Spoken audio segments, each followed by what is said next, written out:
اعوذ باللہ من الشیطان الرجیم بسم اللہ الرحمن الرحیم الف لام میم ذالک الکتاب لا ریب فیہ صدق اللہ العظیم۔ الف لام میم حروف مقطعات ہیں جن کے بارے میں عرض کر چکا ہوں۔ ذالک الکتاب لا ریب فیہ، یہ وہ کتاب ہے اس میں کوئی شک نہیں۔ الکتاب اس لیے کہا گیا ہے کہ قرآن مجید کی پیشین گوئیاں اور خوشخبریاں سابقہ کتابوں میں موجود تھی، اور چونکہ اس سورہ مبارکہ میں اصل خطاب کا رخ جو ہے وہ ہے سابقہ امت مسلمہ کی طرف، تو ذالک کتاب نہیں کہا گیا، ذالک کتاب لا ریب فیہ نہیں، ذالک الکتاب یہ وہ کتاب ہے، کتاب موعود ہے جس کی پیشین گوئیاں تورات اور انجیل میں موجود تھی۔ لا ریب فیہ، اس میں کوئی شک نہیں۔ حرف اورا ریب نئے، تبدیل نئے، یہی الفاظ آئے ہیں سورہ سجدہ کے شروع میں بھی، الف لام میم تنزیل الکتاب لا ریب فیہ رب العالمین، لا ریب فیہ من رب العالمین، فیہ ھدی للمتقین۔ فیہ دونوں طرف مل سکتا ہے، لا ریب فیہ اسے معانقہ کہتے ہیں، لا ریب فیہ پڑھیں گے تو ھدی سے شروع کر دیں گے، لا ریب پر ختم کر دیں گے تو فیہ ھدی للمتقین، یہ دونوں معنی درست ہوں گے۔ ھدی للمتقین یہ ہدایت ہے، رہنمائی ہے اہل تقوی میں جو بچنا چاہیں۔ تقوی کا اصل مفہوم سمجھ لیجئے، وقا یقی کسی کو بچانا، تقوی خود بچنا۔ جن لوگوں کے اندر فطرت سلیمہ ہوتی ہے ان میں اخلاقی حس موجود ہوتی ہے، وہ بری چیز سے بچنا چاہتے ہیں، بھلی کو حاصل کرنا چاہتے ہیں، وہ لوگ ہیں کہ جو گویا کہ اس قرآن کا اصل مخاطب ہے، وہی اس سے استفادہ کر سکیں گے۔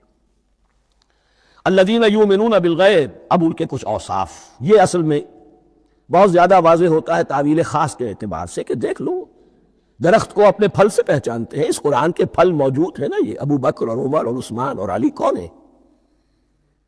یہ جو مہاجرین آئے ہیں چل کر، مدینے والوں دیکھو یہ کون ہیں، ان کی شخصیتیں کیا ہیں، ان کا کردار کیا ہے، ان کا اوصاف کیا ہے، یہ کس درخت کے پھل ہے؟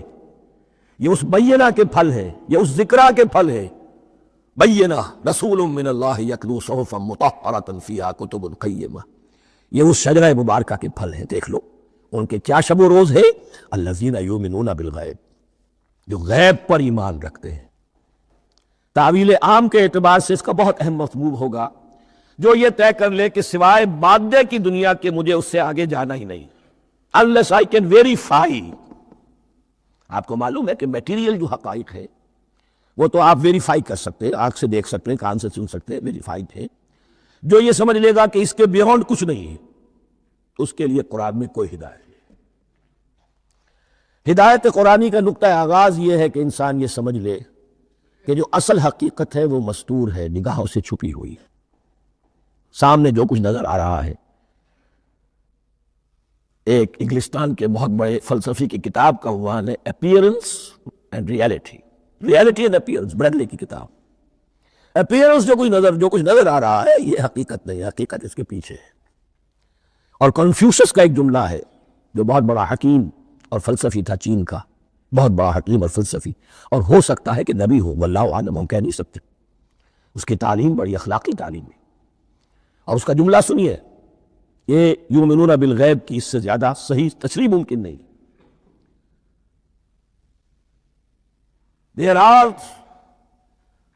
certain things, there's nothing more real than what cannot be seen, and there's nothing more certain than what cannot be heard۔ وہ حقائق جو آنکھوں سے نہیں دیکھے جا سکتے اور کانوں سے نہیں سنے جا سکتے، ان سے زیادہ یقینی اور واقعی حقائق اور کوئی نہیں۔ There's nothing more real than what cannot be seen, and there's nothing more certain than what cannot be heard۔ الذین یؤمنون بالغیب ویقیمون الصلاۃ، نماز قائم کرتے ہیں، ومما رزقناہم ینفقون، اور جو کچھ ہم نے انہیں دیا ہے اس میں سے خرچ کرتے ہیں، خیر میں، بھلائی میں، نیکی میں، ابنائے نو کی حاجات کو رفع کرنے میں، لوگوں کی تکلیفیں دور کرنے میں، خود اللہ کے لیے، اللہ کی رضا جوئی کے لیے، اللہ کو قرض حسنہ دیتے ہوئے۔ والذین یؤمنون بما انزل الیک وما انزل من قبلک، اور وہ کہ جو ایمان رکھتے ہیں اس پر بھی جو آپ پر نازل کیا گیا ہے محمد صلی اللہ علیہ وسلم، اور اس پر بھی کہ جو آپ سے پہلے نازل کیا گیا۔ یہ بہت اہم الفاظ ہیں، اس لیے کہ عام طور پر آج کل ہمارے ہاں یہ خیال پھیلا ہوا ہے کہ یہ تورات اور انجیل کے پڑھنے کا کوئی فائدہ نہیں، کوئی ضرورت نہیں۔ کوئی ضرورت نہیں کی حد تک تو شاید بات صحیح ہو، لیکن کوئی فائدہ نہیں، یہ بالکل غلط ہے۔ یہ ابتدا ہے قرآن کی، اور کس قدر اہتمام کے ساتھ کہا جا رہا ہے۔ ایمان صرف قرآن پر نہیں، اس پر بھی کہ جو اس سے پہلے نازل کیا گیا۔ اور سورہ نساء کی آیت، اور سورہ نساء نازل ہوئی کہیں جا کر سن 6 ہجری میں، یا ایھا الذین آمنوا آمنوا باللہ ورسولہ والکتاب الذی نزل علی رسولہ والکتاب الذی انزل من قبل۔ تو اس سے ایمان جو ہے تورات پر اور انجیل پر اور زبور پر اور صحف ابراہیم پر، اجمالی ایمان کی جو اہمیت ہے اس کو اچھی طرح سمجھ لیجیے۔ البتہ یہ ہے کہ چونکہ ہم سمجھتے ہیں اور جانتے ہیں کہ ان کتابوں میں تحریف ہو گئی ہے، لہذا ان کتابوں کی کوئی شے قرآن پر حجت نہیں ہوگی۔ جو چیز قرآن سے ٹکرائے گی ہم اس کو رد کر دیں گے۔ ان کتابوں کی کسی شے کو دلیل کے طور پر نہیں لائیں گے، لیکن جہاں قرآن مجید کی کسی بات کی نفی نہ ہو رہی ہو تو بہت سے حقائق ہمیں ان کتابوں ہی سے ملتے ہیں۔ انبیاء کے مابین جو زمانی ترتیب ہے، کرونالوجیکل آرڈر جو ہے، وہ تو ہمیں تورات سے ملتا ہے، قرآن میں تو نہیں۔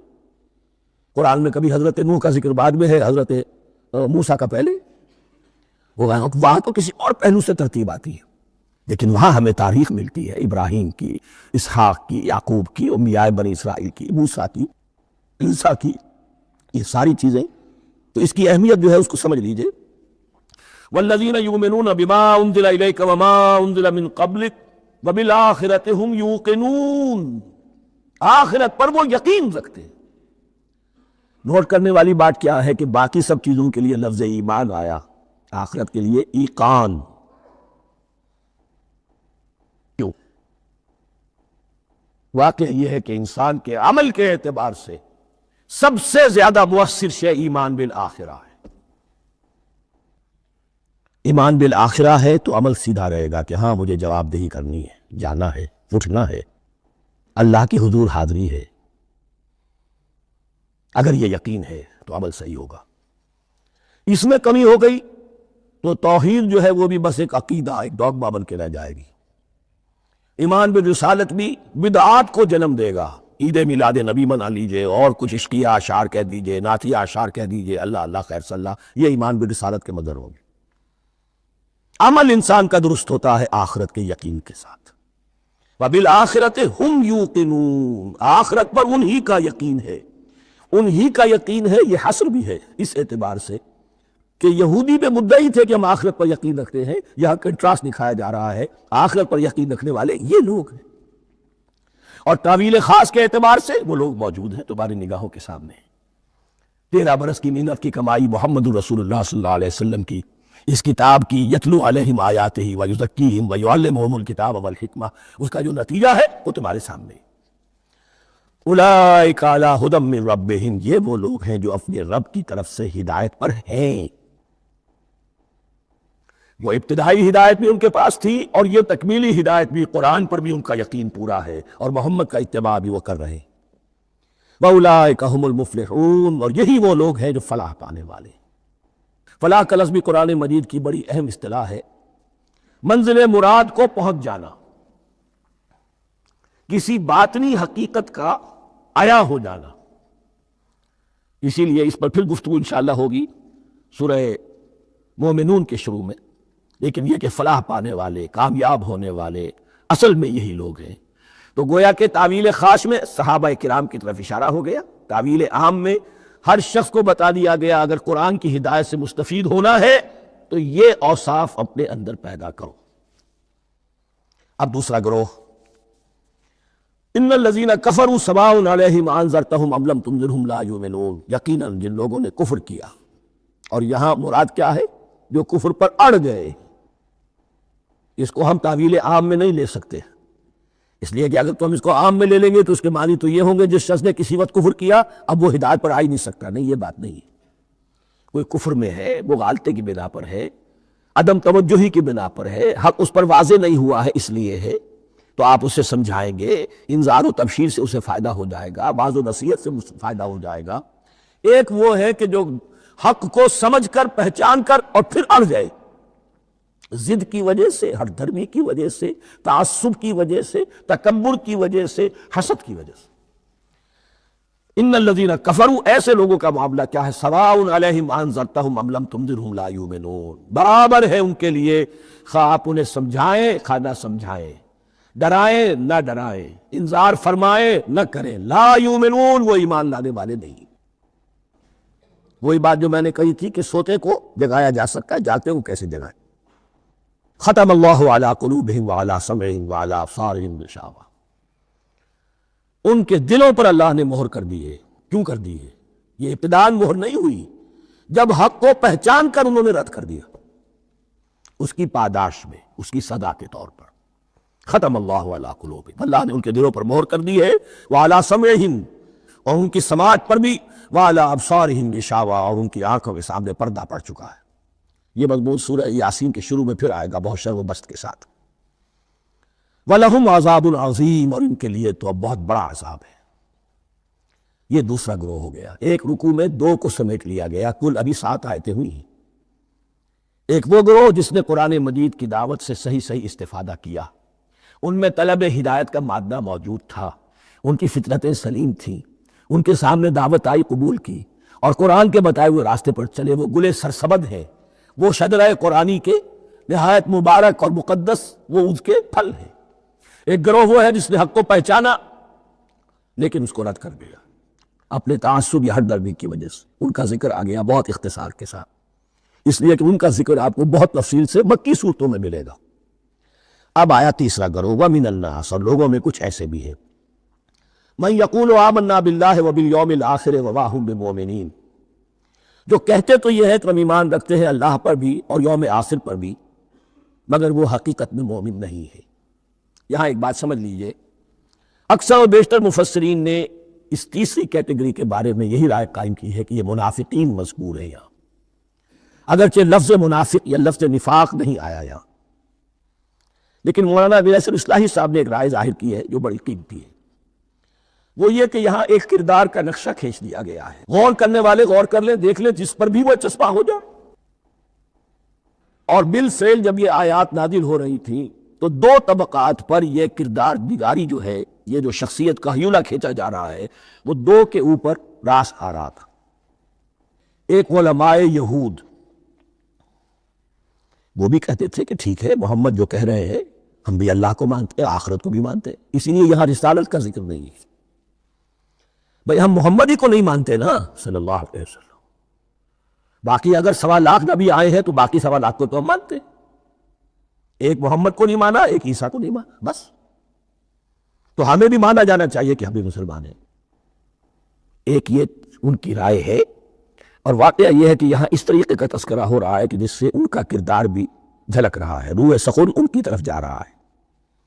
مجھے یاد ہے اپنی 10ویں جماعت کے زمانے میں دہلی میں نے دیکھا تھا کیناٹ سرکس، وہاں کا ایک بڑی مارکیٹ ہوتی تھی، تو جوتے کی ایک دکان پہ بہت بڑا جوتا لٹکایا ہوا تھا، بہت بڑا، اور لکھا تھا free to home it fits, جس کے پاؤں میں یہ ٹھیک ٹھیک آ جائے وہ لے جائے اس کو۔ تو یہ free to home it fits ہے، ایک کردار ہے۔ اب یہ کردار جس کے اوپر بھی فٹ بیٹھ جائے، ان میں یقیناً زیادہ تو غلبہ یہی ہے جو مفسرین کی رائے ہے، منافقین کا معاملہ جو ہو رہا ہے، لیکن یہ کردار بعین نہیں فٹ بیٹھ رہا ہے یہود کے علماء پر۔ اور یہ بھی نوٹ کر لیجئے کہ جو مدینہ منورہ میں نفاق کا جو پودا پروان چڑھا ہے، بلکہ پودا نہیں کہنا چاہیے، جھاڑ جھکاڑ جو پروان چڑھا ہے، وہ یہودیوں کے زیر اثر، جیسے جنگل کے اندر بڑے بڑے درخت بھی ہوتے ہیں اور اندر جو ہے نیچے جھاڑیاں بھی ہوتی ہیں، تو یہ نفاق کا جھاڑ جھکاڑ جو ہے وہ یہودی علماء کا جو پودا تھا وہ بہت بڑا تھا، اس میں کوئی شک نہیں، اس کے سائے میں پروان چڑھا ہے۔ ان دونوں میں معنوی ربط بھی ہے۔ وَمِنَ النَّاسِ مَن يَقُولُ آمَنَّا بِاللَّهِ وَبِالْيَوْمِ الْآخِرِ وَمَا هُم بِمُؤْمِنِينَ، اور لوگوں میں سے کچھ ایسے بھی ہیں جو کہتے تو یہ ہے کہ ہم ایمان رکھتے ہیں اللہ پر اور یوم آخر پر، لیکن وہ مومن نہیں ہیں۔ يُخَادِعُونَ اللَّهَ وَالَّذِينَ آمَنُوا وَمَا يَخْدَعُونَ إِلَّا أَنفُسَهُمْ، وہ دھوکہ دینے کی کوشش کر رہے ہیں اللہ کو اور اہل ایمان کو۔ لیکن یخادعون جو ہے یہ باب مفعلہ ہے، باب مفعلہ میں کشمکش ہوتی ہے، کشاکش ہوتی ہے، لہذا ترجمہ میں نے کیا، کوشش کر رہے. وما یخدعون الا انفسہم، یہ ثلاثی مجرد میں آ گیا، اور نہیں دھوکہ دے رہے مگر صرف اپنے آپ کو. یہ یقینی ہے اپنے آپ کو تو دھوکہ دے رہے ہو، لیکن یہ کہ اللہ اس کے رسول کو اور اللہ اور اہل ایمان کو دھوکہ نہیں دے سکتے. سورہ نساء کی آیت نمبر 142 میں یہ کھل کر منافقین کے بارے میں یہی الفاظ آئے ہیں، ان المنافقین یخادعون اللہ وہو خادعہم. یقیناً منافقین جو ہے وہ اللہ کو دھوکہ دینے کی کوشش کر رہے ہیں اور اللہ انہیں دھوکہ دے رہا ہے. وما یشعرون، انہیں اس کا شعور نہیں ہے. یہ بہت اچھی طرح نوٹ کر لیجیے، منافقین کی بھی اکثریت وہ تھی جنہیں اپنے نفاق کا شعور نہیں تھا. وہ اپنے تئیں سمجھتے تھے اپنے آپ کو مسلمان. وہ کہتے تھے یہ بے وقوف لوگ ہیں. محمد رسول اللہ کے بارے میں کہتے تھے یہ خام خواہ جو ہے انہوں نے لڑائی بھڑائی مول لے لی ہے اہل مکہ کے ساتھ، کیا ضرورت ہے، امن کے ساتھ جو ہے بات کرنی چاہیے. وہ سمجھتے تھے کہ ہم خیر خواہ ہیں، ہم بھلی بات کہہ رہے ہیں. یہ بے وقوف لوگ ہیں، دیکھتے نہیں کہ کس سے ٹکرا رہے ہیں، ہاتھ میں اسلحہ نہیں ہے اور لڑائی کے لیے جا رہے ہیں. تو بے وقوف تو یہ ہے، لیکن وہ سمجھتے تھے کہ ہم تو بڑے مخلص ہیں، ہم مسلح ہیں. تو ما یشعرون بہت ضروری ہے. بعض لوگ منافق ایسے بھی تھے کہ جو اسلام میں داخل ہی ہوتے تھے دھوکہ دینے کی خاطر، اور ان پہ پہلے دن سے واضح ہوتا تھا کہ ہم مسلمان نہیں ہیں، ہم نے اسلام کا لبادہ اوڑھا ہے صرف دھوکے کے لیے. اس کا ایک ذکر سورہ آل عمران میں آئے گا. لیکن اکثر و بیشتر منافقین دوسری طرح کے تھے جنہیں اپنے نفاق کا شعور حاصل نہیں تھا. فی قلوبہم مرض، ان کے دلوں میں ایک روگ ہے، بیماری ہے. یہ روگ اور بیماری کیا ہے؟ ایک لفظ میں اس کو تعبیر کیا جائے، کردار کی کمزوری، ویکنس آف کیریکٹر. ایک شخص وہ ہوتا ہے کہ جو سمجھتا ہے یہ حق ہے، خرچ بعد آباد، اب جو ہو سو ہو. ایک حق کو حق پہچان کر رد کر دیتا ہے، وہ کافر ہو گیا. ایک حق کو حق پہچان کر آیا تو صحیح، لیکن ویکنس آف کیریکٹر کی وجہ سے قوت ارادی کمزور ہے. آخرت بھی چاہتے ہیں، دنیا کو بھی ہاتھ سے دینے کو تیار نہیں. یہاں کا بھی کوئی نقصان نہ ہو اور آخرت کا بھی سارا بھلا میں مل جائے. یہ وہ لوگ ہیں در حقیقت، کہ اس کو کہا روگ. فی قلوبہم مرض فزادہم اللہ مرضا، تو اللہ نے ان کے مرض میں اضافہ کر دیا. یہ اللہ کی سنت ہے. آپ حق پر چلنا چاہیں، حق کا راستہ آپ کے لیے آسان کر دے گا. آپ برائی کی طرف جانا چاہیں، بڑی سے بڑی برائی آپ کے لیے ہلکی ہوتی چلی جائے گی. کوئی خاص بات ہی نہیں، چلو یہ بھی کر گزرو، جب یہ کر لیا تو یہ بھی کر گزرو. اور اگر آپ بین بین لٹکنا چاہیں تو اللہ اسی پہ چھوڑ دیتا ہے. ٹھیک ہے، آپ سمجھتے ہیں ہم کامیاب ہو رہے ہیں، ہم نے مسلمانوں کو بھی دھوکہ دے لیا، وہ ہمیں مسلمان سمجھتے ہیں، اور یہودیوں کو بھی دھوکہ دے لیا، وہ سمجھتے ہیں کہ ہم ان کے ساتھی ہیں، تو سمجھا کامیاب ہو رہے ہیں. حقیقت میں کامیابی نہیں. فی قلوبہم مرض فزادہم اللہ مرضا ولہم عذاب علیم بما کانوا یکذبون، اور ان کے لیے تو دردناک عذاب ہے. عذاب العظیم کا لفظ آیا تھا اوپر کفار کے لیے، وَلَهُمْ عَذَابٌ عَظِيمٌ، 7ویں آیت ختم ہوئی. اور عذاب علیم کا لفظ آیا یہاں، ان کے لیے دردناک المناک عذاب ہے. بما کانوا یکذبون، بسبب جھوٹ کے جو وہ بول رہے تھے.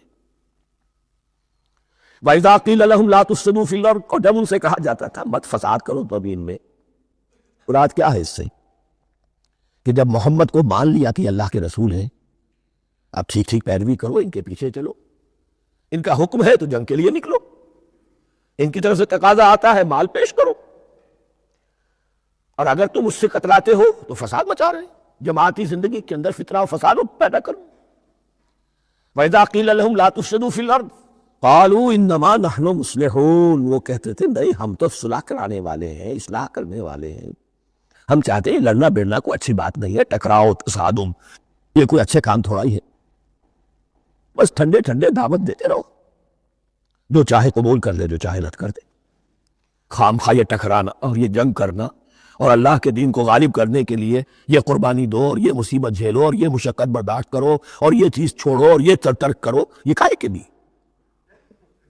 وَإِذَا قِيلَ لَهُمْ لَا تُفْسِدُوا فِي الْأَرْضِ قَالُوا إِنَّمَا نَحْنُ مُصْلِحُونَ أَلَا إِنَّهُمْ هُمُ الْمُفْسِدُونَ وَلَٰكِن لَا يَشْعُرُونَ. آگاہ ہو جاؤ کہ وہی ہے مفسد، فساد پھیلانے والے. اس لیے کہ محمد رسول اللہ کی دعوت ہے زمین میں اصلاح کے لیے. اس اصلاح کے لیے کچھ آپریشن کرنا پڑے گا. مریض اس درجے کو پہنچ چکا ہے کہ آپریشن کے بغیر اس کی شفا نہیں ہوگی. اب اگر تم اس کے راستے میں رکاوٹ بنتے ہو تو در حقیقت تم فساد مچا رہے ہو لیکن تمہیں اس کا شعور نہیں۔ الا انہم هم المفسدون ولکن لا یشعرون۔ پھر دیکھیے نوٹ کیجیے، شعور نہیں ہے۔ شعوری نفاق اور شے ہے، غیر شعوری نفاق ہے کہ جس کا یہ سارا تذکرہ ہو رہا ہے۔ وَإِذَا قِيلَ لَهُمْ آمِنُوا كَمَا آمَنَ النَّاسُ، اور جب ان سے کہا جاتا ہے ایمان لاؤ جیسے دوسرے لوگ ایمان لائے۔ آخر دیکھو دوسرے یہ اہل ایمان ہے، جب بلاوا آتا ہے فوراً لبیک حاضر ہوتے، جو بھی ہو یہ تم جو ہے آخر تم نے اور روش اختیار کی۔ وَإِذَا قِيلَ لَهُمْ آمِنُوا كَمَا آمَنَ النَّاسُ قَالُوا أَنُؤْمِنُ كَمَا آمَنَ السُّفَهَاءُ، وہ کہتے ہیں کیا ہم ایمان لائے جیسے یہ بے وقوف لوگ ایمان لائے؟ انہیں تو اپنے نفع کی فکر، نہ نقصان کی فکر، نہ خطرات کا کوئی خیال، نہ اندیشوں کا کوئی گمان۔ جان جائے مال جائے، اولاد کو چھوڑ دے، گھر بار چھوڑ کے آ گئے ہیں، ان سے بڑے بے وقوف کون ہوں گے؟ بال بچے چھوڑ آئے ہیں کفار مکہ کے رحم و کرم پر، سرداران قریش جو چاہے ان کے ساتھ کریں، تو یہ تو بے وقوف لوگ ہیں۔ آج کل آپ کہتے ہیں ایسے لوگوں کو فینیٹکس ہے، یہ فینیٹکس ہے۔ دیکھ بھال کر چلنا چاہیے، دائیں بائیں دیکھ کر چلنا چاہیے، نفع نقصان کا خیال کر کے چلنا چاہیے، چاہے حق ہے ٹھیک ہے، لیکن بہرحال اپنی مصلحتوں کو بھی اور اپنے اہل و عیال کی مصلحتوں کو بھی دیکھنا چاہیے۔ یہ لوگ تو معلوم ہوتا ہے کہ بالکل دیوانے ہو گئے، فینیٹکس ہو گئے۔ وَإِذَا قِيلَ لَهُمْ آمِنُوا كَمَا آمَنَ النَّاسُ قَالُوا أَنُؤْمِنُ كَمَا آمَنَ السُّفَهَاءُ أَلَا إِنَّهُمْ هُمُ السُّفَهَاءُ وَلَكِنْ لَا يَعْلَمُونَ، آگاہ ہو جاؤ کہ وہی بے وقوف ہے لیکن انہیں علم نہیں ہے۔ وہ صادق الایمان جو ایمان کی ہر تقاضے کو پورا کرنے کے لیے ہر وقت حاضر ہیں، ان سے بڑا عقل مند کوئی نہیں، ان سے بڑا سمجھدار کوئی نہیں۔ انہوں نے یہ جان لیا ہے کہ اصل زندگی آخرت کی زندگی ہے، یہ نہیں ہے، یہ تو عارضی ہے، کل نہیں آج ختم ہو جائے، آج نہیں ابھی ختم ہو جائے، کیا فرق پڑے گا؟ جانا تو ہے، اب نہیں تو کل، کل نہیں تو پرسوں، جانا تو ہے۔ تو عقل تو ان کے اندر ہے۔ الا انہم ہم السفہاء ولکن لا یعلمون واذا لقوا الذین آمنوا قالوا آمنا، اور جب یہ ملتے ہیں ان سے جو اہل ایمان ہیں تو کہتے ہیں ہم بھی ایمان رکھتے ہیں۔ اب یہ ان دونوں پر آئے گا۔ عام جو یہودی تھے وہ بھی کہتے تھے کہ ہم بھی تو آخر اللہ کو مانتے ہیں، آخرت کو مانتے ہیں، اور منافق تو تھے ہی جو رسول کو بھی مانتے تھے۔ وَإِذَا خَلَوْا إِلَىٰ شَيَاطِينِهِمْ، اور جب یہ اپنے شیطانوں کے پاس خلوت میں ہوتے ہیں، اور یہاں شیاطین سے مراد ہیں اہل کتاب یہود کے علماء، ان کے سردار، یا عبداللہ ابن ابی جو منافقین مدینہ کا سردار تھا۔ اگر وہ کبھی ملامت کرتا ہے دیکھو تم تو معلوم ہوتا ہے بالکل مسلمانوں میں شامل ہی ہو گئے پوری طرح سے، تمہیں کیا ہو گیا، تم ہر بات مان رہے ہو۔ اب انہیں یہ کچھ نہ کچھ اپنی وفاداری کا یقین دلانے کے لیے کہنا پڑتا تھا، نہیں نہیں ہم انہیں بیوقوف بنا رہے ہیں، ہم ان سے ذرا تمسخر کر رہے ہیں، ہم ہیں آپ کے ساتھ، یا فکر نہ کریں۔ اسی لیے یہ دو منہ ہونا، نفق کہتے ہیں سرنگ کو جس کے دو دروازے ہوتے ہیں، باقی زیر زمین ہے۔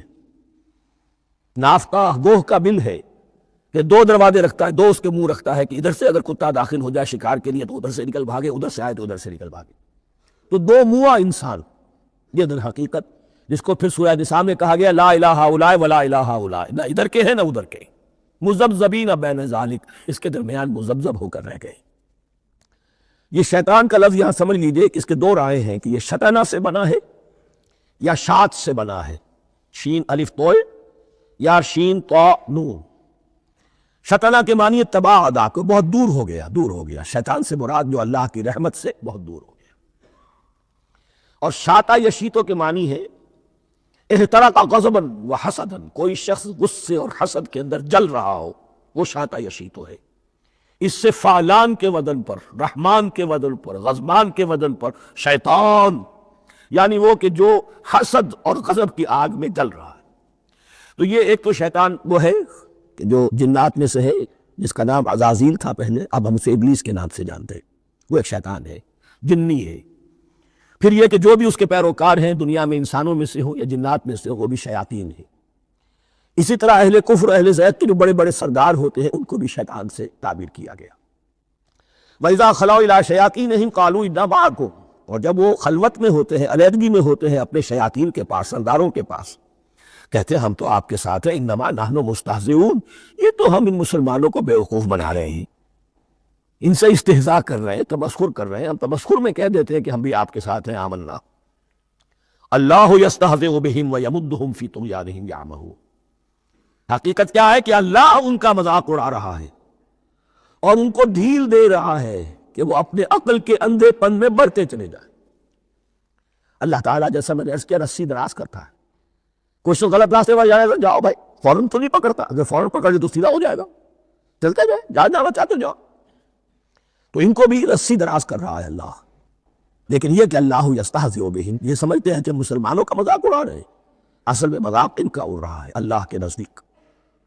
وَيَمُدُّهُمْ فِي طُغْيَانِهِمْ يَعْمَهُونَ، اب یہاں ذرا نوٹ کر لیجئے، یہ دو لفظ آئیں گے، عین میم اور ہا، امہ ہے کے ساتھ، ایک ہے عین میم اور یا ام جی، تو عین اور میم تو مشترک ہے یا آخر میں فرق ہوگا، عین میم اور ہا ہوگا، اس کے معنی عقل کا اندھا، دل کا اندھا، آنکھیں تو ہے لیکن دل کا اندھا ہے، عقل کا اندھا ہے، اور عین میم یا جو آنکھوں کا اندھا ہو، عمیٌ اندھے، آما اندھا۔ تو یہاں فرمایا انا معکم انما نحن مستہزئون، اللہ یستہزئ بہم ویمدہم فی طغیانہم یعمہون، اللہ ان کو اس جو ان کی عقل کے اندھے پن میں جو یہ بڑھتے چلے جا رہے ہیں، اللہ بھی ان کی رسی دراز کر رہا ہے تاکہ یہ جہاں تک جانا چاہتے چلے جائیں۔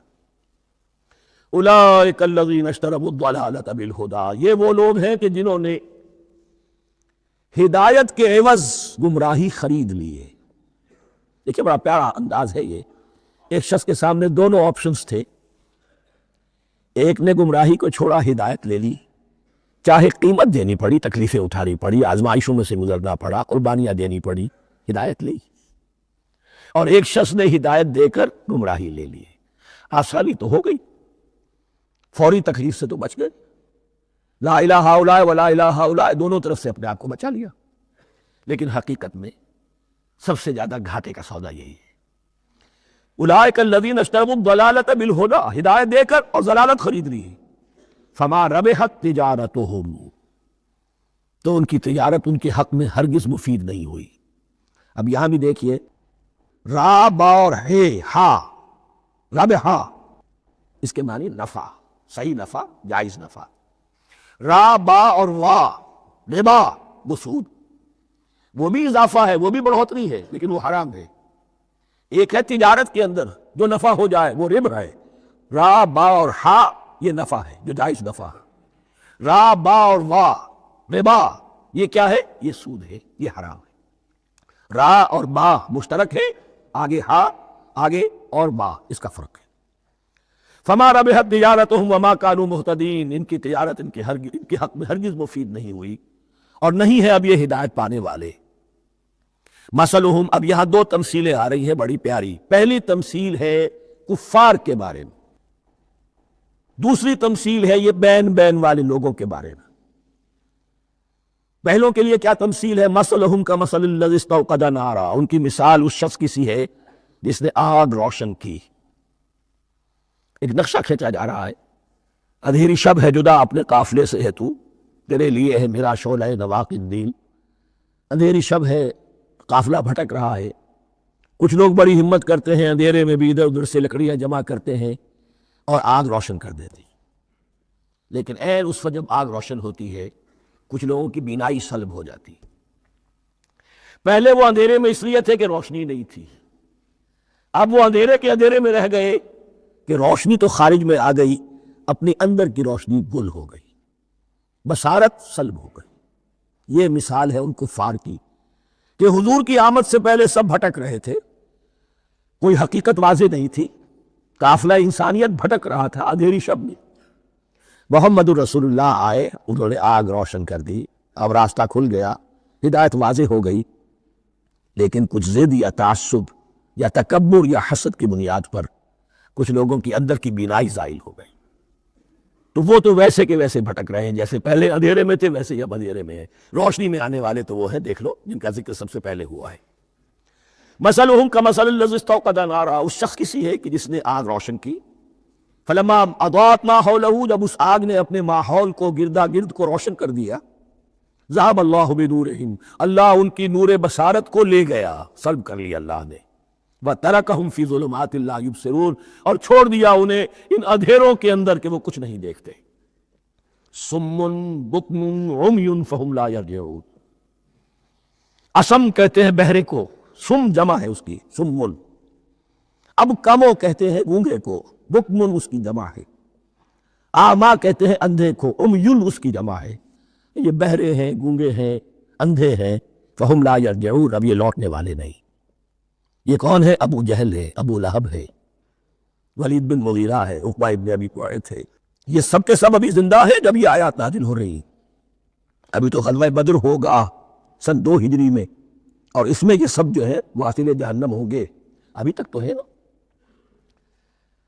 یہ لوگ ہو گئے اس کی مثال۔ وَمَثَلُهُمْ كَمَثَلِ الَّذِي اسْتَوْقَدَ نَارًا فَلَمَّا أَضَاءَتْ مَا حَوْلَهُ ذَهَبَ اللَّهُ بِنُورِهِمْ وَتَرَكَهُمْ فِي ظُلُمَاتٍ لَا يُبْصِرُونَ صُمٌّ بُكْمٌ عُمْيٌ فَهُمْ لَا يَرْجِعُونَ۔ اب دوسری مثال، أَوْ كَصَيِّبٍ مِّنَ السَّمَاءِ، یا بڑی زور کی بارش برس رہی ہے آسمان سے، فِيهِ ظُلُمَاتٌ، اس میں اندھیرے بھی ہیں، وَرَعْدٌ، اور گرج ہے، وَبَرْقٌ، اور بجلی چمک رہی ہے۔ یجعلون اصابعهم فی آذانہم من الصواعق حذر الموت، کچھ لوگ ہیں کہ جو اپنی انگلیاں اپنے کانوں کے اندر ٹھوسے ہوئے ہیں کہ وہ جو کڑک ہے اس سے ان کی جانیں نہ نکل جائیں، موت نہ آ جائے۔ کڑکا ایسا ہے کہ اس کڑکے سے بچنے کے لیے اپنی انگلیاں اپنی کانوں میں ٹھوس رکھی، حذر الموت، موت کے خوف سے۔ واللہ محیط بالکافرین، اللہ ایسے کافروں کا احاطہ کیے ہوئے، بچ کر کہاں جائیں گے۔ یکاد البرق یخطف ابصارہم، قریب ہے کہ بجلی ان کی نگاہوں کو لے جائے، ان کی بینائی کو سلب کر لے۔ کلما اضاء لہم، لیکن ہوتا کیا ہے، جب ذرا روشنی ہوئی تو چل لیے۔ مشوا فیہ، بجلی چمکی، کچھ نظر آ گیا دائیں بائیں تو کچھ تھوڑا سا چل لیے۔ وَإِذَا أَظْلَمَ عَلَيْهِمْ، اور جب تاریکی ان پر طاری ہو گئی، قاموا، کھڑے کے کھڑے رہ گئے۔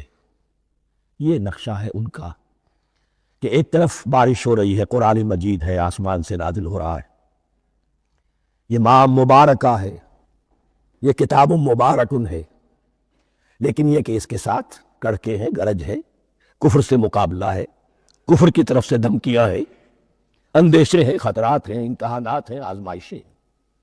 ذرا کہیں حالات کچھ بہتر ہوئے، کچھ جسے بریدنگ سپیس کہتے ہیں ملی، تو تھوڑا سا چل لیے، ہم بھی مسلمان ہیں، کوئی خاص موقع نہیں ہے، کسی جنگ کے لیے بلایا نہیں جا رہا ہے، تو بڑھ چڑھ کے باتیں کر رہے ہیں، اپنے ایمان کا اظہار بھی کر رہے ہیں۔ جیسے ہی کوئی آزمائش آئی، قاموا، کھٹک کر کھڑے کے کھڑے رہ گئے۔ وَلَوْ شَاءَ اللَّهُ لَذَهَبَ بِسَمْعِهِمْ وَأَبْصَارِهِمْ، اللہ چاہتا تو ان کی سماعت اور بصارت کو بھی سلب کر لیتا، لیکن اللہ کا قانون یہی ہے، جو جہاں رہنا چاہے اس نے آزادی ارادہ دی ہے انسان کو۔ تم اگر مومن ساجد بن کر رہنا چاہتے ہو، اس کو آسان کر دے گا تمہارے لیے۔ تم نے اپنے تعصب کی وجہ سے، اپنے تکبر کی وجہ سے کفر کا راستہ اختیار کیا، اللہ اسی کو کھول دے گا۔ تم بیچ میں لٹکنا چاہتے ہو، لٹکتے رہو، اللہ تعالیٰ جو ہے جبرن کسی کو نہ حق پہ لائے گا، نہ جبرن کسی کو باطل پر لے کر جائے گا، اس لیے کہ جبر اگر ہو تو پھر امتحان کا معاملہ ختم، پھر جزا و سزا بیکار ہے، غیر منطقی ہے، غیر معقول ہے۔ ان اللہ علی کل شیء قدیر، یقیناً اللہ تعالیٰ ہر چیز پر قادر ہے۔ یہ 2 رکوع اس اعتبار سے کہ انسانی شخصیتوں کا سمجھنا، اور جیسا کہ میں نے عرض کیا، تعویل عام ذہن میں رکھیے، جب بھی کبھی کوئی دعوت حق اٹھے گی، اگر وہ واقعتاً کل کے کل حق کی دعوت ہے اور اس میں انقلابی رنگ ہے کہ باطل سے پنجہ آزمائی کرنی ہے، باطل کو نیچا دکھانا ہے، حق کا غلبہ کرنا ہے، تو یہ 3 قسم کے افراد لازماً ہمیشہ وجود میں آ جائے گا۔ کو پہچاننا، ان کے کردار کی جو اصل جو اس کے پیچھے پس منظر ہے، اس کو جاننا بہت ضروری ہے۔ اب جو تیسرا رکوع آ رہا ہے سورہ بقرہ کا، اس میں قرآن کی دعوت کا خلاصہ ہے۔ قرآن کیا ماننے کی دعوت دیتا ہے، اس کی پکار کیا ہے۔ جیسا کہ میں عرض کر چکا ہوں، 2/3 قرآن پہلے نازل ہو چکا ہے، پس منظر میں ہے۔ ہمارے لیے اس ترتیب مصحف کے اعتبار سے وہ قرآن بعد میں آئے گا، ترتیب نزول کے اعتبار سے وہ پس منظر میں موجود ہے، لیکن چونکہ یہاں پر مصحف کے اندر یہاں سے آغاز کیا جا رہا ہے، لہذا اس کا خلاصہ جو ہے لب لباب یہ ایک رکوع میں، اور قرآن کے فلسفے کا اور اس کے بعض نہایت ہی اہم جو موضوعات ہیں اور مسائل ہیں ان کا ذکر پھر چوتھے رکوع میں۔ ابھی ہم تیسرا رکوع پڑھ رہے ہیں۔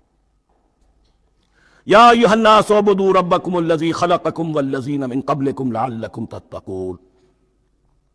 اے لوگو بندگی اختیار کرو اپنے اس رب کی، اپنے اس مالک کی جس نے تمہیں پیدا کیا، اور نہ صرف تم کو پیدا کیا، تم سے پہلے جتنے لوگ گزرے انہیں بھی پیدا کیا تاکہ تم بچ سکو۔ یہ قرآن کی دعوت کا خلاصہ ہے، اور یہ نوٹ کر لیجئے یہ تمام انبیاء اور رسول کی دعوت یہی تھی۔ ہم جب پڑھیں گے سورہ اعراف پڑھیں گے، سورہ شعراء پڑھیں گے، ایک ایک کا نام لے کر ان اعبدوا اللہ واطیعون، ہر رسول کی دعوت یہ تھی اللہ کی بندگی کرو، میری اطاعت کرو۔ یا قوم اعبدوا اللہ ما لکم من الہ غیرہ، اے میری قوم کے لوگوں اللہ کی بندگی کرو، تمہارا کوئی الہ اور معبود اس کے سوا نہیں ہے۔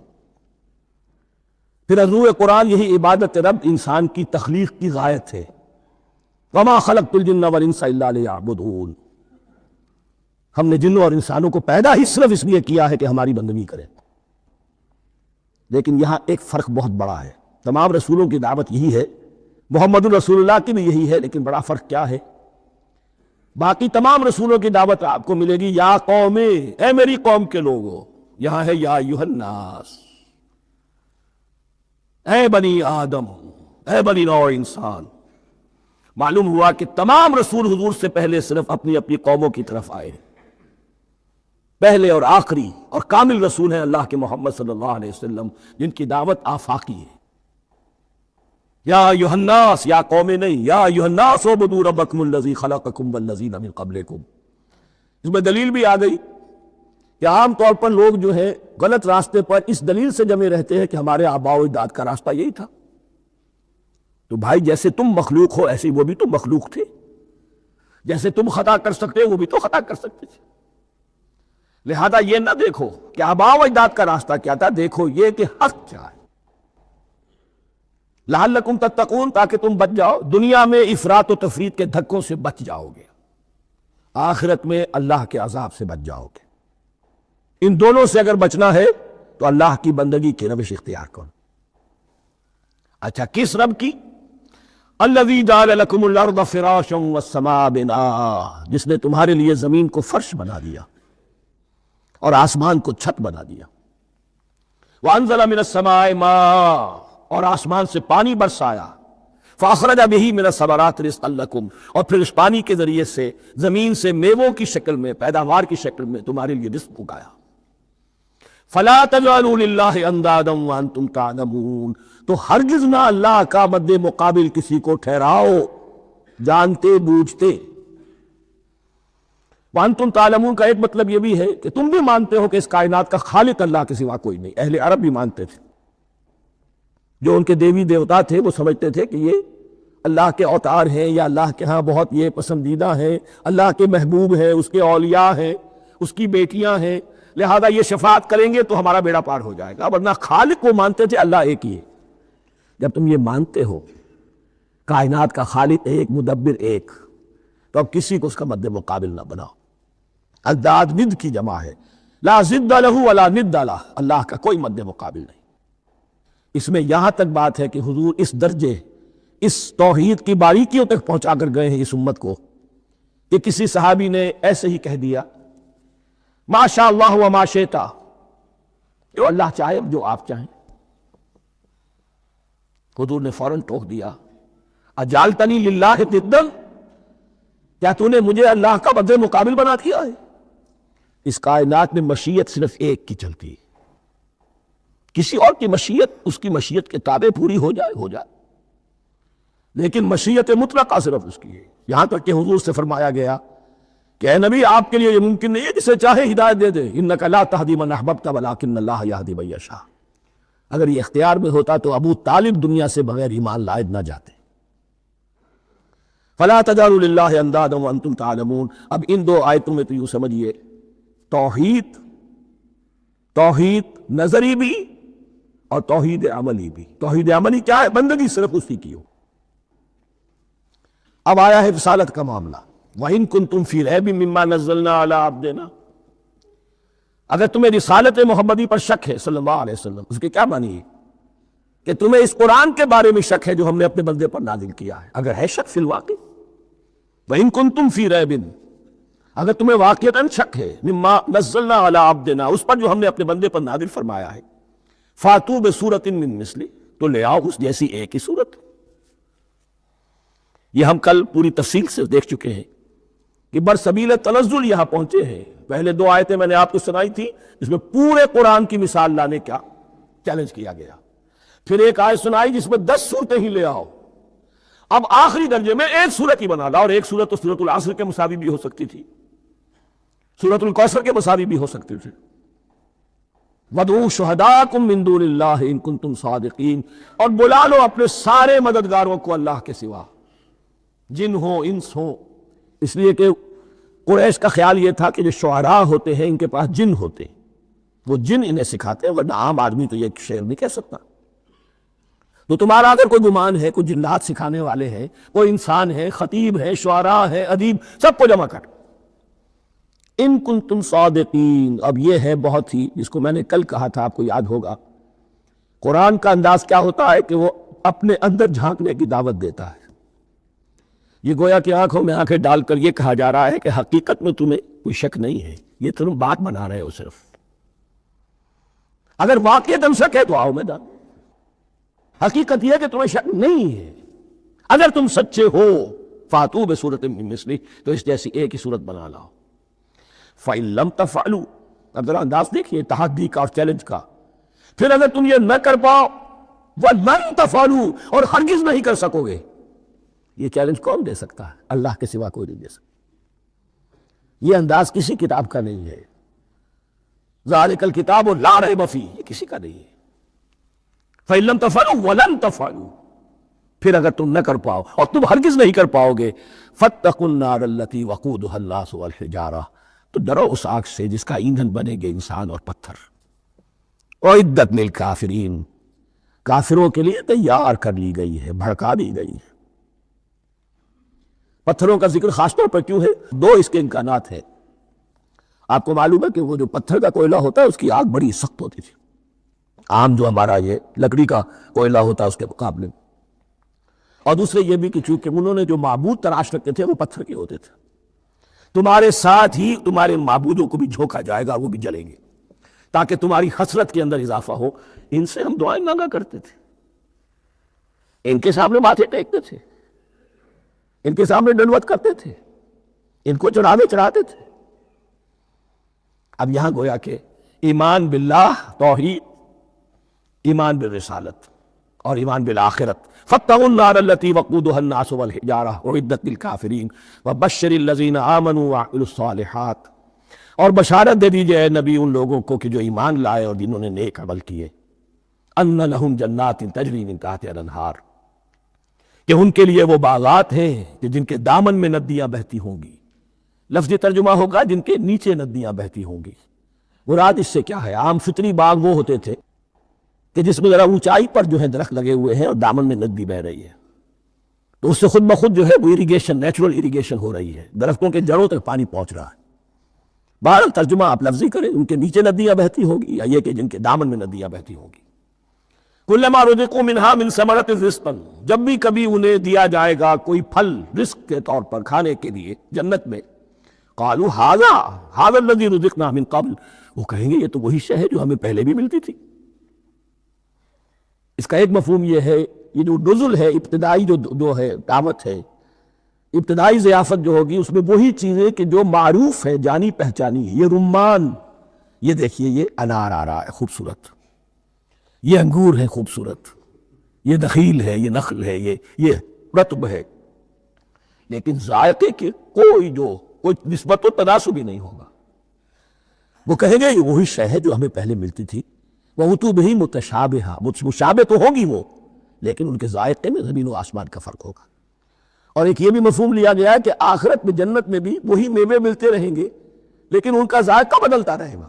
شکل وہ ہوگی لیکن ذائقہ وہی رہے گا کہ جس سے انسان کی طبیعت بڑھ جاتی ہے ایک ہی شے کو کھاتے ہوئے۔ وَلَهُمْ فِيهَا أَزْوَاجٌ مُطَهَّرَةٌ، اور ان کے لیے ہوں گے اس میں بہت ہی پاک باز، نہایت پاک کی ہوئی بیویاں ہوں گی۔ ازواج مطہرۃ وہم فیہا خالدون، اور اس میں رہیں گے ہمیشہ ہمیش۔ یہ تو تین جو اصول ہیں دین کے دعوت ایمان، توحید اور رسالت اور معاد، ایمان باللہ، ایمان بالرسول، ایمان بالآخرہ۔ اب ذرا کچھ ضمنی مسائل ہیں کہ جو بعض کفار کی طرف سے، بعض معترضین کی طرف سے پیش ہوتے تھے، وہ کبھی بھی اس چیلنج کا مقابلہ تو نہ کر سکے، میدان میں تو نہ آ سکے۔ یہ بالکل ایسی بات ہے جیسے کسی مصور کی تصویر پر اعتراض کرنے والے تو بہت تھے، جب کہا گیا کہ ذرا یہ لیجیے قلم، اس کو ٹھیک کر دیجیے، یہ برش آپ کے ہاتھ میں دیتا ہوں، اب سب پیچھے ہٹ گئے۔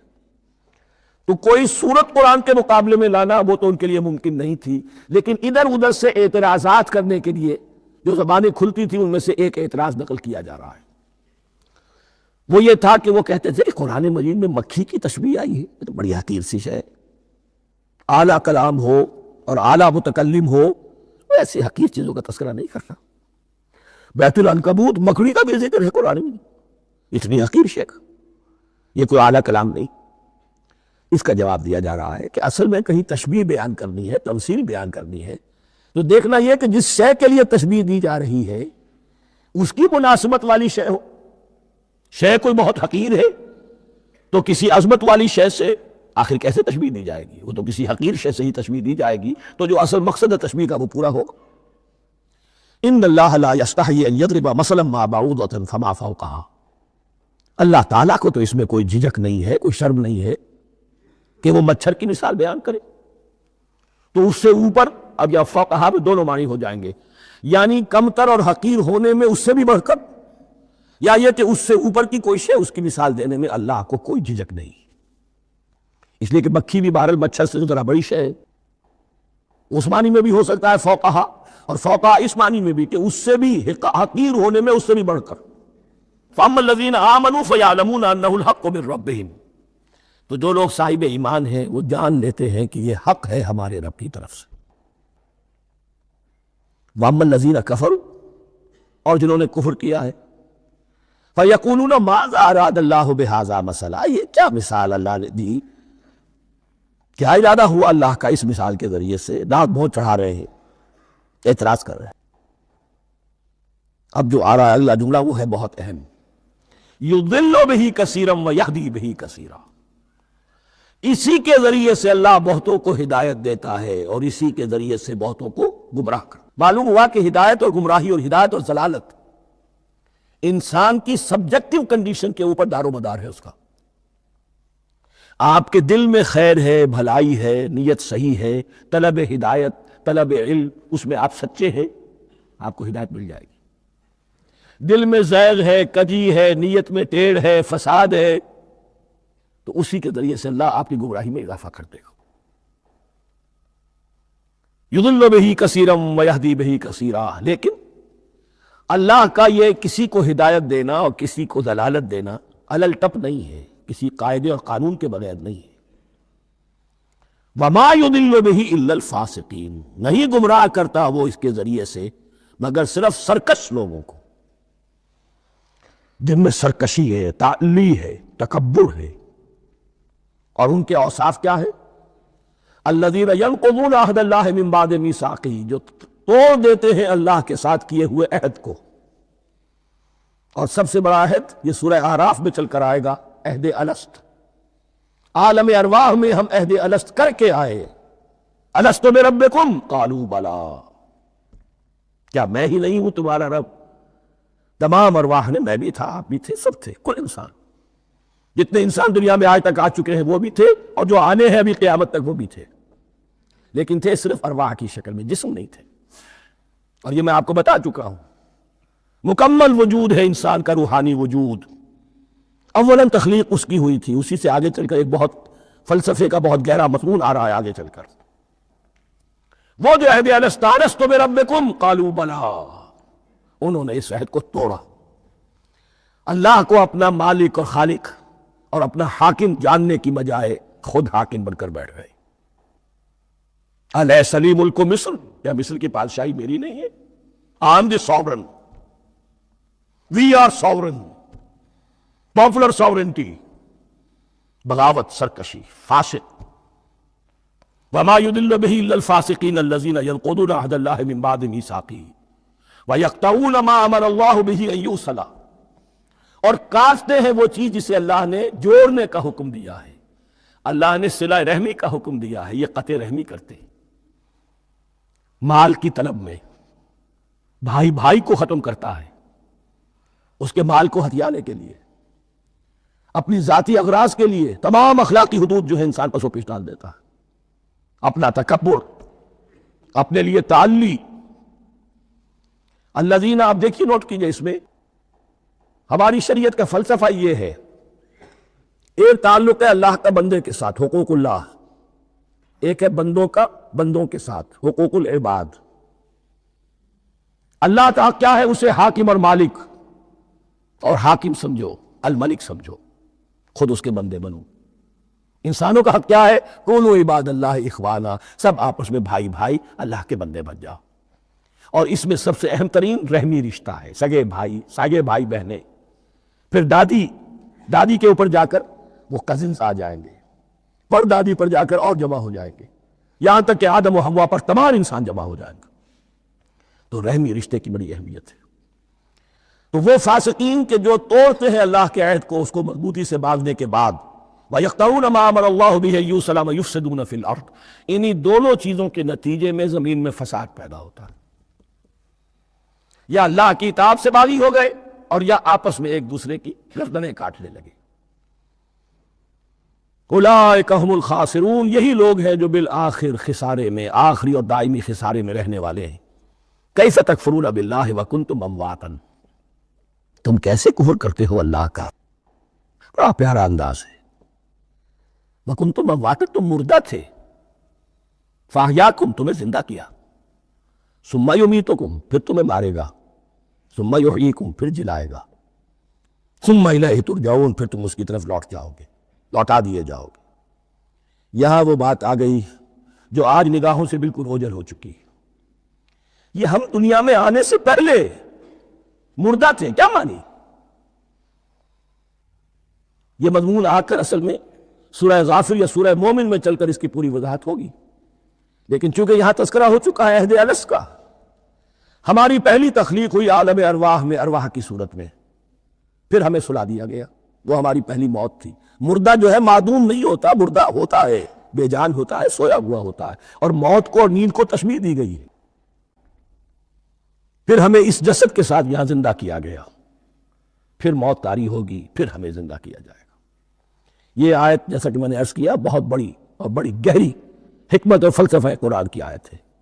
کیسے اللہ کا انکار کرتے؟ کنتم امواتا، تم مردہ تھے، سوئی ہوئی ارواح کی شکل میں تھے، فاحیاکم، تمہیں جگایا، اس جسد کے ساتھ زندہ کیا، ثم یمیتکم ثم یحییکم، پھر تمہیں مارے گا، پھر جلائے گا، ثم الیہ ترجعون، پھر تم اس کی طرف لوٹا دیے جاؤ گے۔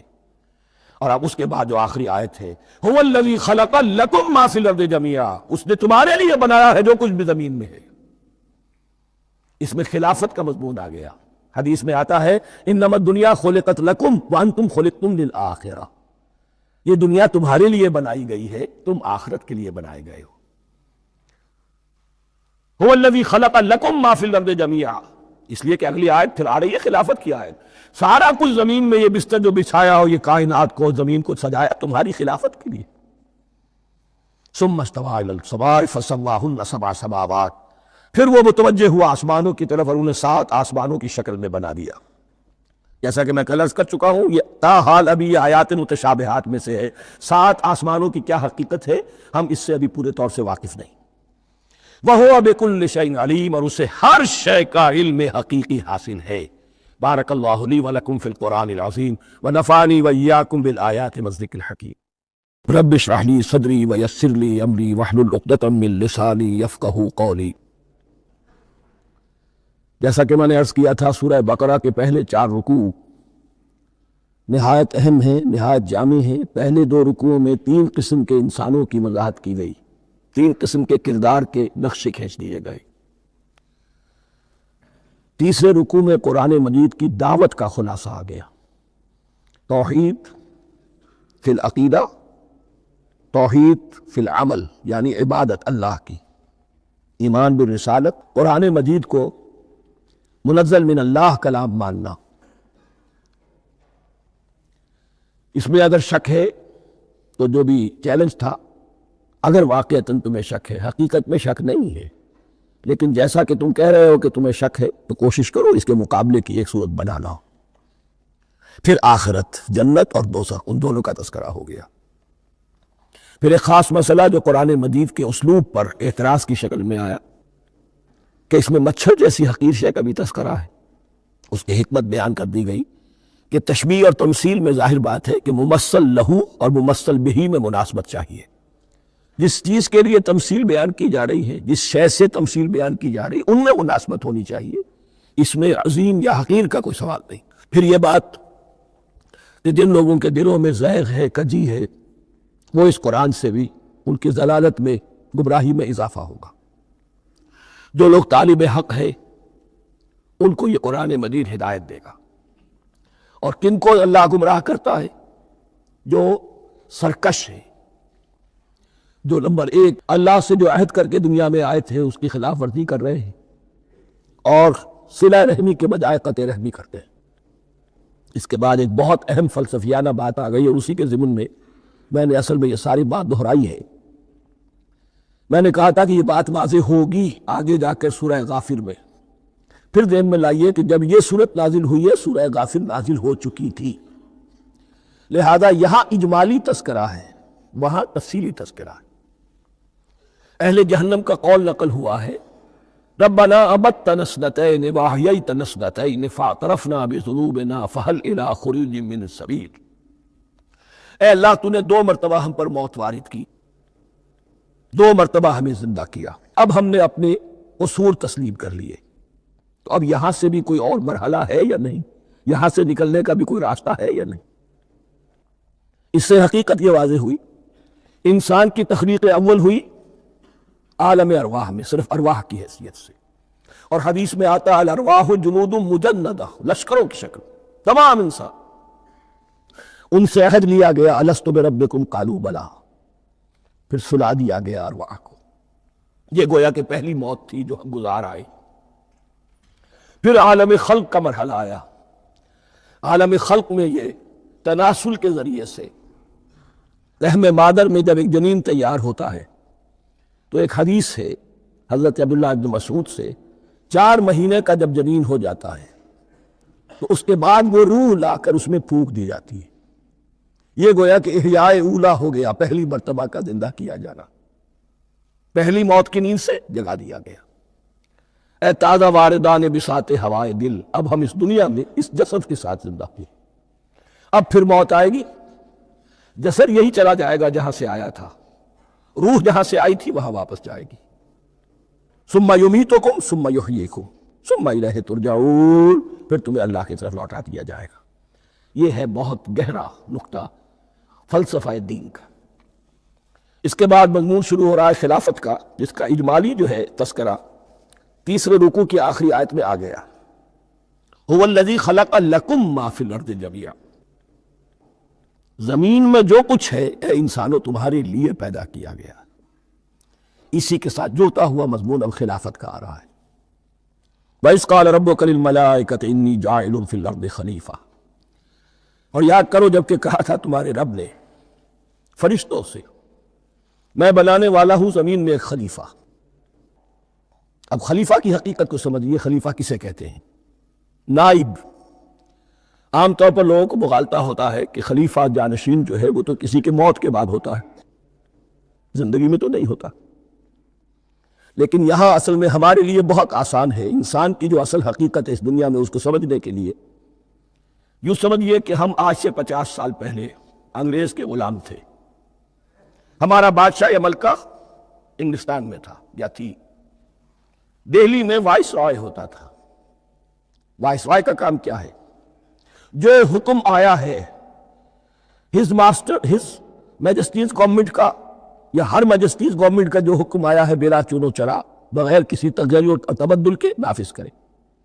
ہاں جہاں کوئی حکم وہاں سے نہیں ہے تو یہاں کے حالات میں بہترین اپنی رائے قائم کرے، غور و فکر کرے، یہاں کی مصلحتیں کیا ہے، جو چیز بھی امپائر کی مصلحت میں ہو اس کے مطابق فیصلہ کر سکتا ہے۔ بین ہی یہی رشتہ ہے، اللہ ہے لیکن اللہ نے اپنے آپ کو غیب کے پردے میں چھپا لیا ہے۔ زمین پر انسان ہے، اب انسان کا کام یہ ہے جو ہدایت آ رہی ہے اللہ کی طرف سے اس پر تو بے چون و چرا عمل کرے۔ جہاں کوئی ایکسپریس ہدایت نہیں ہے، کوئی واضح ہدایت نہیں ہے، وہاں اپنے بیسٹ ججمنٹ کو ایکسرسائز کرے، اسی کا نام اجتہاد ہے۔ غور و فکر کرے، سوچے، اور جو بات روح دین کے زیادہ سے زیادہ مطابقت رکھنے والی ہو اس کو اختیار کر لے۔ یہی رشتہ ہے در حقیقت، رشتہ خلافت، کہ جو اللہ اور انسان کے مابین ہے۔ اب یہ جو دی گئی ہے یہ حیثیت تمام انسانوں کو دی گئی ہے۔ پوٹینشلی ہر انسان اللہ کا خلیفہ ہے، لیکن جو اللہ کا باغی ہو جائے، جو خود حاکمیت کا مدعی ہو گیا، گویا کہ وہ باغی ہے۔ اب اگر شاہ جہان بادشاہ تھا، اس کا کوئی ولی عہد تھا، اور ولی عہد جو ہے صبر نہیں کر سکتا، اپنے باپ کی زندگی ہی میں بغاوت کر دیتا ہے، حکومت حاصل کرنا چاہتا ہے، تو اب وہ کیا ہے؟ واجب القتل ہے۔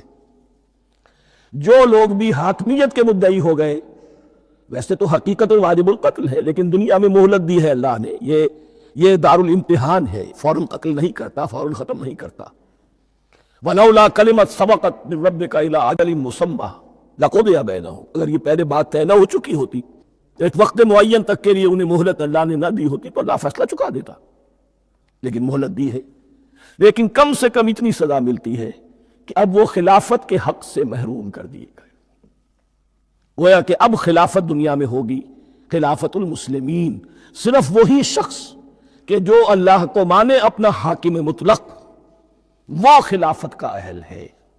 تو یہ چند باتیں خلافت کی اصل حقیقت کے ضمن میں یہیں پر سمجھ لیجیے۔ وَإِذْ قَالَ رَبُّكَ لِلْمَلَائِكَةِ إِنِّي جَاعِلٌ فِي الْأَرْضِ خَلِيفَةً قَالُوا أَتَجْعَلُ فِيهَا مَن يُفْسِدُ فِيهَا وَيَسْفِكُ الدِّمَاءَ وَنَحْنُ نُسَبِّحُ بِحَمْدِكَ وَنُقَدِّسُ لَكَ۔ اور یاد کرو جب کہ تمہارے رب نے کہا تھا فرشتوں سے کہ میں زمین میں خلیفہ بنانے والا ہوں، تو انہوں نے کہا کہ کیا تو بنائے گا اس میں جو فساد مچائے گا اس میں اور خوریزی کرے گا۔ وَنَحْنُ نُسَبِّحُ بِحَمْدِكَ وَنُقَدِّسُ لَكَ، ہم آپ کی تسبیح اور تحمید اور آپ کی تقدیس میں لگے ہوئے ہیں۔ قَالَ إِنِّي أَعْلَمُ مَا لَا تَعْلَمُونَ، فرمایا میں جانتا ہوں جو تم نہیں جانتے۔ اب یہاں سوال پیدا ہوتا ہے کہ فرشتوں کو یہ گمان کیسے ہوا، یہ خیال کیسے ہوا؟ دو رائے ہیں اس میں۔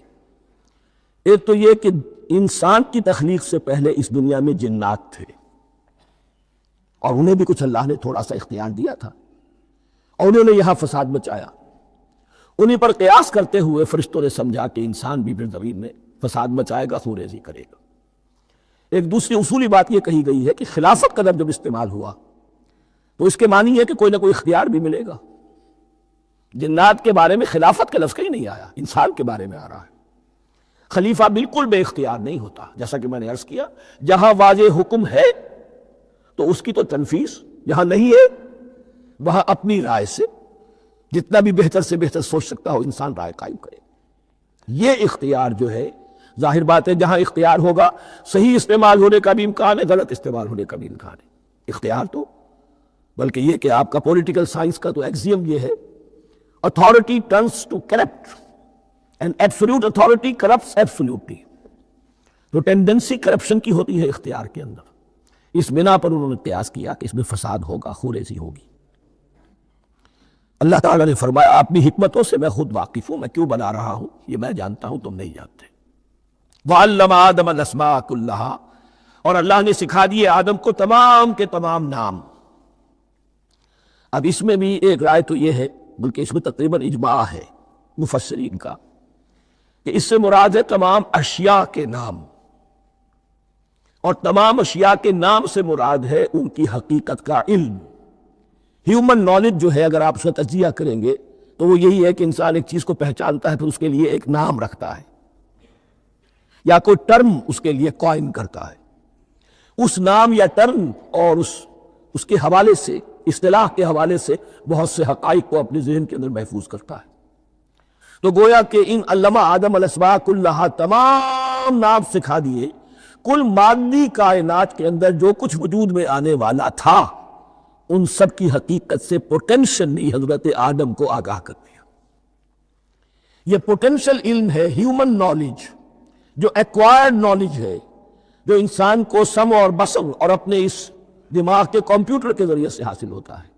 ایک ہے ریویلڈ نالج جو اللہ وحی کے ذریعے سے بھیجتا ہے. ایک ہے ایکوائرڈ نالج، انسان خود علم حاصل کرتا ہے. اس نے آنکھوں سے دیکھا، کان سے سنا، نتیجہ نکالا، اور اس کمپیوٹر نے اس کو پروسیس کیا، اس نتیجے کو کہیں میموری کے اندر سٹور کر لیا. یہ کمپیوٹر ہے بہت بڑا. پھر کچھ اور دیکھا، کچھ اور سنا، کچھ چھو کر معلوم ہوا، کچھ چکھ کر معلوم ہوا، کچھ سونگھ کر معلوم ہوا، کوئی اور نتیجہ نکلا، اسے وہ پاس میموری کے ساتھ اس کو ٹیلی کیا اور نتیجہ نکالا. اس طرح رفتہ رفتہ ان السمع والبصر والفؤاد کل اولئک کان عنہ مسئولا. یہ ایکوائرڈ نالج تین چیزوں سے انسان کو حاصل ہو رہا ہے، سماعت، بصارت اور یہ عقل، جو فائدہ اخذ کرتی ہے، جو اس کو پروسیس کرتی ہے، اس تمام جو سینس ڈیٹا اس کو مہیا ہوتا ہے سینس آرگنز کے ذریعے سے. یہ علم ہے جو پوٹینشلی حضرت آدم کو دے دیا گیا. اس کی ایکسفولیشن ہو رہی ہے، اب درجہ بدرجہ وہ علم پھیل رہا ہے، بڑھ رہا ہے، اور بڑھتے بڑھتے کہاں تک پہنچے گا ہم کچھ نہیں کہہ سکتے. کہاں سے کہاں پہنچ گیا انسان. اس نصف صدی کے اندر علم انسانی میں جو ایکسپلوژن ہوا ہے، میں اور آپ اس کا تصور تک نہیں کر سکتے. اکثر بڑے بڑے جو سائنسدان ہیں انہیں تصور نہیں ہے، اس لیے کہ ایک شخص اپنی لائن فزکس کے بارے میں جانتا ہے کیا کچھ ہو گیا، یا فزکس کی بھی کسی شاخ کے بارے میں جانتا ہے، باقی دوسری جو لائن اسے کچھ پتہ نہیں. اسپیشلائزیشن کا دور ہے، لہذا جو ایکسپلوژن کہا جائے، دھماکہ ہوا ہے علم کا، اس کا کوئی اندازہ نہیں ہے. اور کس تیزی کے ساتھ وہ چیز آگے بڑھ رہی ہے، کس تیزی کے ساتھ ایک چیز آج جو ایجاد ہوئی چند دنوں کے اندر اندر اس کے بعد اس کا نیا کوئی ورژن آ جاتا ہے اور یہ چیز جو ہے آبسولیٹ ہو جاتی ہے. کمیونیکیشن کے اندر جو انقلاب عظیم برپا ہوا، تو آپ یہ سمجھیے کہ اقبال نے جو شعر کبھی کہا تھا کہ عروج آدم خاکی سے انجم سہمے جاتے ہیں کہ یہ ٹوٹا ہوا تارا مہ کامل نہ بن جائے. اور یہ مہ کامل بنے گا کب؟ جب دجال کی شکل اختیار کرے گا. دجال کون ہوگا؟ جو ان تمام قواعد طبیعہ کے اوپر قابو پا لے گا، جب چاہے گا جہاں چاہے گا بارش برسائے گا، رزق کے تمام خزانے اپنے ہاتھ میں لے لے گا، جو اس کے اوپر ایمان لائے گا اسی کو ملے گا، کسی اور کو نہیں ملے گا. اس کی آواز پوری دنیا میں سنائی دے گی، وہ چند دنوں کے اندر پوری دنیا کا چکر لگا لے گا. یہ ساری چیزیں جو حدیث میں دجال کے بارے میں آئی ہے، وہ اسی علم آدم، ایکوائرڈ نالج کے اس حد کو پہنچ جانا کہ وہ ٹوٹل مسٹریز نیچر کی جو ہے وہ اس پر منکشف ہو جائے اور ان قواعد طبیعہ کو ہارنس کر لے، قابو میں لے آئے اور انہیں استعمال کرے. کبھی جب ہمارے کسی بہت 200-300ویں کوئی پیڑھی میں کوئی ہمارے جد امجد ہوں گے جنہوں نے کوئی چٹان دیکھی کہ گری، پتھر پر پتھر ٹکرایا تو آگ اس میں سے شعلہ نکلا، اس کا یہ مشاہدہ کافی ہو گیا آگ پیدا کرنے کے لیے. پتھروں کو ٹکراؤ، آگ پیدا کرو. یہ اس دور کی سب سے بڑی ایجاد تھی، آگ، انرجی. اب وہ انرجی کہاں سے کہاں پہنچی، وہ آگ نے بھاپ کی شکل اختیار کی، پھر اب نے بجلی ایجاد کی، اور کب کیا ہے ایٹمک انرجی ہے، اور نبل کیا کیا ہے، اللہ اعلم. اس تمام چیزوں کا تعلق ہے خلافت ارضی کے ساتھ. لہذا فرشتوں کو جو بتایا گیا وہ یہ ہے کہ آدم کو علم بھی دیا جا رہا ہے، صرف اختیار ہی نہیں دیا جا رہا، علم دیا جا رہا ہے. وَعَلَّمَ آدَمَ الْأَسْمَاءَ كُلَّهَا ثُمَّ عَرَضَهُمْ عَلَى الْمَلَائِكَةِ، پھر ان تمام اشیاء کو پیش کیا فرشتوں کے سامنے. فَقَالَ أَنبِئُونِي بِأَسْمَاءِ هَؤُلَاءِ، اور فرمایا کہ مجھے بتاؤ ان چیزوں کے نام، ان کنتم صادقین، اگر تم سچے ہو. قالوا سبحانك لا علم لنا الا ما علمتنا، انہوں نے کہا پروردگار تو پاک ہے ہر نقص سے، ہر عیب سے، ہر ضعف سے، ہر احتیاج سے، مبرہ ہے، منزہ ہے، اعلیٰ ہے، ارفع ہے. لا علم لنا الا ما علمتنا، ہمیں کوئی علم حاصل نہیں سوائے اس کے جو تو نے ہمیں سکھا دیا ہے. اس کی تعبیر یہی بہتر معلوم ہوتی ہے کہ ملائکہ کی حیثیت در حقیقت اس کائناتی جو حکومت ہے اللہ کی آفاقی حکومت، اس کے کارندوں کی ہے یا اس کے سول سرونٹس ہے. تو ہر ایک کو صرف اس کے شعبے کے متعلق علم دیا گیا ہے، علم جامع نہیں ہے. تمام چیزوں کا علم یہ معلوم کرنے کی استعداد ان کے پاس نہیں ہے. کوئی فرشتہ فرض کیجیے بارش کے اوپر معمور ہے، کوئی پہاڑوں پر معمور ہے، جس کا ذکر سیرت میں آتا ہے کہ جب طائف میں حضور پر پتھراؤ ہوا ہے تو اس کے بعد ایک فرشتہ حاضر ہوا ہے کہ میں ملک الجبال ہوں، اللہ نے مجھے پہاڑوں پر معمور کیا ہوا ہے. آپ اگر فرمائیں تو جن لوگوں نے آپ کو سکایا ہے، یہ جو 27 دن دو پہاڑوں کے درمیان یہ وادی ہے، ان کو آپس میں ٹکرا دو کہ یہ پس کر اور سرما بن جائے. آپ نے فرمایا نہیں، کیا عجب، اللہ تعالیٰ ان کی اگلی نسلوں کو ہدایت دے دے. تو فرشتے ہیں، کوئی پہاڑوں پر معمور ہے، کوئی کسی خدمت پر معمور ہے، ان کو علم دیا گیا ہے صرف انہی کی اپنی جو بھی فرائض منصبی ہے ان کے شعبے سے متعلق، کل نہیں. جامعیت جو ہے علم کی وہ ہے کہ جو حضرت آدم علیہ السلام کو پوٹینشلی دے دی گئی اور جو اب بڑھتے بڑھتے ایک بہت بڑا درخت بن چکا. سبحانک لا علم لنا الا ما علمتنا انک انت العلیم الحکیم. یقیناً آپ ہی کی ذات ہے جو کل کے کل علم کی حامل ہے اور جس کے اوپر حکمت بھی، جس کی حکمت بھی کامل ہے. باقی تو ہر مخلوق میں سے ہر ایک کا علم ناقص رہے گا. العلیم، کل علم کا جاننے والا تو ہی ہے. الحکیم، کل حکمت وہ تو تیرے ہی پاس ہے. قال یا آدم انبئہم باسمائہم، اللہ نے فرمایا کہ آدم ان کو بتاؤ ان کے نام. فلما انباہم باسمائہم، تو جب انہوں نے بتا دیے ان کو، فرشتوں کو ان کے نام، قال الم اقل لکم انی اعلم غیب السماوات والارض، تو اللہ نے فرمایا کیا میں نے کہا نہیں تھا کہ میں جانتا ہوں آسمانوں اور زمین کی تمام غائب چیزوں کو جو تمہاری نگاہوں سے بھی اوجھل ہے، غیب. میں حد سے کا جاننے والا ہوں. وَأَعْلَمُ مَا تُبْدُونَ وَمَا كُنْتُمْ تَكْتُمُونَ، اور میں جانتا ہوں جو کچھ تم ظاہر کر رہے تھے، جو کچھ تم چھپا رہے تھے. چھپانے میں محسوس ہوتا ہے کہ ان کی خواہش یہ تھی کہ خلافت ہمیں ملے. ہم خدام ادب ہے، ہر وقت تسبیح و تحمید اور تقدیس میں مصروف ہیں، جو حکم ملتا ہے بجا لاتے ہیں. تو یہ خلافت کسی اور مخلوق کو کیوں ملے؟ یہاں صرف یہ اور بتا دوں کہ یہ چونکہ اب ایک تیسری مخلوق کا ذکر بھی بعد میں آئے گا. 3 صاحب تشخص مخلوقات ہیں اللہ کی، صاحب تشخص، صاحب شعور، جن میں کا شعور ہے. انا، میں. ایک ملائکہ ہیں، ان کی تخلیق نور سے ہوئی ہے. ایک انسان ہے جن کی تخلیق گارے سے ہوئی ہے.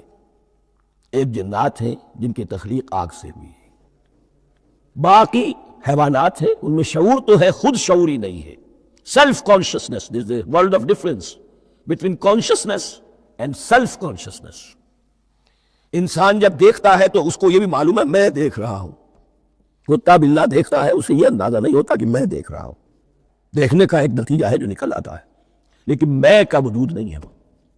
یہ انا، سیلف، ایگو، یہ انسان میں ہے، جنات میں ہے، شعور میں، اور فرشتوں میں ہے. ایک نوری مخلوق، ایک ناری مخلوق، ایک زمین کے اس کرسٹ میں یہ جو مٹی اور گارے، مٹی کا اور پانی کا جو ملغوبہ ہے گارے کی شکل میں، اس سے بنا ہے.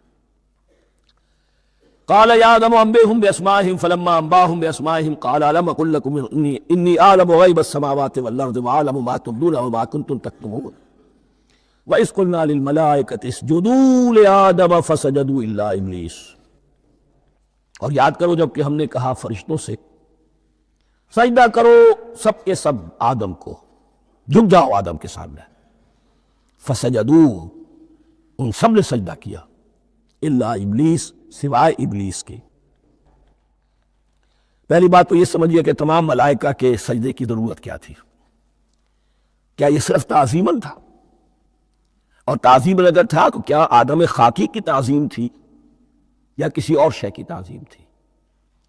مکی صورتوں میں یہ بات 2 جگہ واضح کی گئی ہے. فَإِذَا سَوَّيْتُهُ وَنَفَخْتُ فِيهِ مِن رُوحِي فَقَعُوا لَهُ سَاجِدِينَ. جب میں اس آدم کی تخلیق مکمل کر لوں اور اس میں اپنی روح میں سے پھونک دوں تب گر پڑنا اس کے سامنے سجدے میں. تعظیم اگر ہے تو آدم خاکی کی نہیں ہے، اس کے اندر جو ڈیوائن ایلیمنٹ ہے، جو ڈیوائن سپارک ہے، جو روح ربانی ہے، میری روح، اس کی ہے. اور نمبر 2، اس کی حکمت کیا ہے، علت کیا ہے، غرض و غایت کیا ہے؟ جیسا کہ میں نے عرض کیا اس کائنات کی اس حکومت کے کارندے تو وہ ہیں. خلیفہ بنایا جا رہا انسان کو، جب تک یہ ساری سول سروس اس کے تابع نہ ہو خلافت کیسے کرے گا؟ دیکھیے میں جانا چاہتا ہوں، چوری کرنے کے لیے جانا چاہتا ہوں، راستے میں کتنے فیکٹرز ہوں گے، کتنے فزیکل فینومینا ہوں گے. میں چلنا چاہتا ہوں، میں زمین کو دھکیلتا ہوں، زمین مجھے دھکیلتی ہے، زمین مجھے نہ دھکیلے تو میں کیسے چلوں گا؟ یہ پوری کائنات جو ہے، یہ جب ہم کو ارادہ کرتے ہیں اور کوئی فیل کرتے ہیں تو اس فیل کے پورے ہونے میں، اس کے ظہور میں نہ معلوم کون کون سے ایلیمنٹس ہیں، کون کون سی فورسز آف دی نیچر ہیں جو ہمارے ساتھ موافقت کرتی ہے تو ہم وہ کام کر سکتے ہیں. اور ان سب پر فرشتے مامور ہیں، ہر ایک کی اپنی ڈومین ہے. اگر وہ تابع نہ ہوں تو خلافت کی قربانی نہیں. خلافت دی گئی ہے، یہ ادھر جانا چاہتا ہے جانے دو، یہ نماز کے لیے مسجد میں جانا چاہتا ہے جانے دو، یہ چوری کے لیے نکلا ہے نکلنے دو. اس لیے کہ اس کو جو اختیار دیا گیا ہے، اس کے اختیار کے استعمال میں یہ تمام جو قوتیں ہیں وہ اس کے ساتھ موافقت کرتی ہیں، تب اس کا کوئی ارادہ، وہ اچھا ہو یا برا، وہ پایہ تکمیل کو پہنچ سکتا ہے. یہ گویا کہ سبارڈینیشن اس کے لیے سمبل کہ تمام فرشتوں کو جھکا دیا گیا. البتہ اس آیت میں ایک مغالطہ پیدا ہوتا ہے، الا ابلیس، سوائے ابلیس کے. مغالطہ یہ پیدا ہوتا ہے کہ شاید وہ بھی فرشتہ تھا، اس لیے کہ حکم تو فرشتوں کو دیا گیا تھا. پھر نوٹ کیجئے، اس سے پہلے، بہت پہلے سورہ کہف نازل ہو چکی ہے، اور سورہ کہف میں فرما دیا گیا ہے کان من الجن ففسق عن امر ربی، وہ جن تھا بس اس نے سرکشی کی اپنے رب کے حکم سے. فرشتے کی شان یہ نہیں ہے، وہ اللہ کے کسی حکم کی سرتابی نہیں کرتا. لا یعصون اللہ ما امرہم ویفعلون ما یؤمرون، وہ اللہ کے کسی حکم کی نافرمانی نہیں کرتے اور جو حکم ملتا ہے بجا لاتے. یہ جنات کے اندر اختیار تھا، جیسے اختیار انسانوں کو دیا گیا ہے. جنات میں نیک بھی ہے، بد بھی ہے، اعلیٰ بھی ہے، ادنا بھی ہے، جیسے انسانوں میں. لیکن یہ عزازیل جو جن تھا، علم اور عبادت دونوں کے اعتبار سے بہت بلند ہو گیا تھا، اور یہ فرشتوں کا یوں سمجھیے ہم نشین، فرشتوں کے ساتھ اس طور سے شامل. جیسے بہت سے انسان بھی اگر اپنی بندگی میں، زہد میں، عبادت میں، نیکی میں ترقی کرے تو ان کا ملائے اعلیٰ کے ساتھ، عالم ارواح کے ساتھ، عالم ملائکہ کے ساتھ ایک رابطہ قائم ہوتا ہے. اسی طریقے سے وہ جو عزازیل تھا، جن ہونے کے باوجود اپنی نیکی، عبادت، پارسائی اور اپنے علم میں فرشتوں سے بہت آگے تھا. اس لیے معلم الملکوت کی شکل اختیار کر چکا تھا. اس کو اپنی زون تھا. یہ بات جیسا کہ میں نے عرض کیا، 7 مرتبہ قرآن میں یہ بات آئی ہے، قصہ ابلیس و آدم. یہ فرشتوں کو حکم ہوا کہ سجدہ کرو، سب جھک گئے، ابلیس نے سجدے سے انکار کر دیا 7 مرتبہ. یہ 7ویں مرتبہ ہے جو ہم پڑھ رہے ہیں.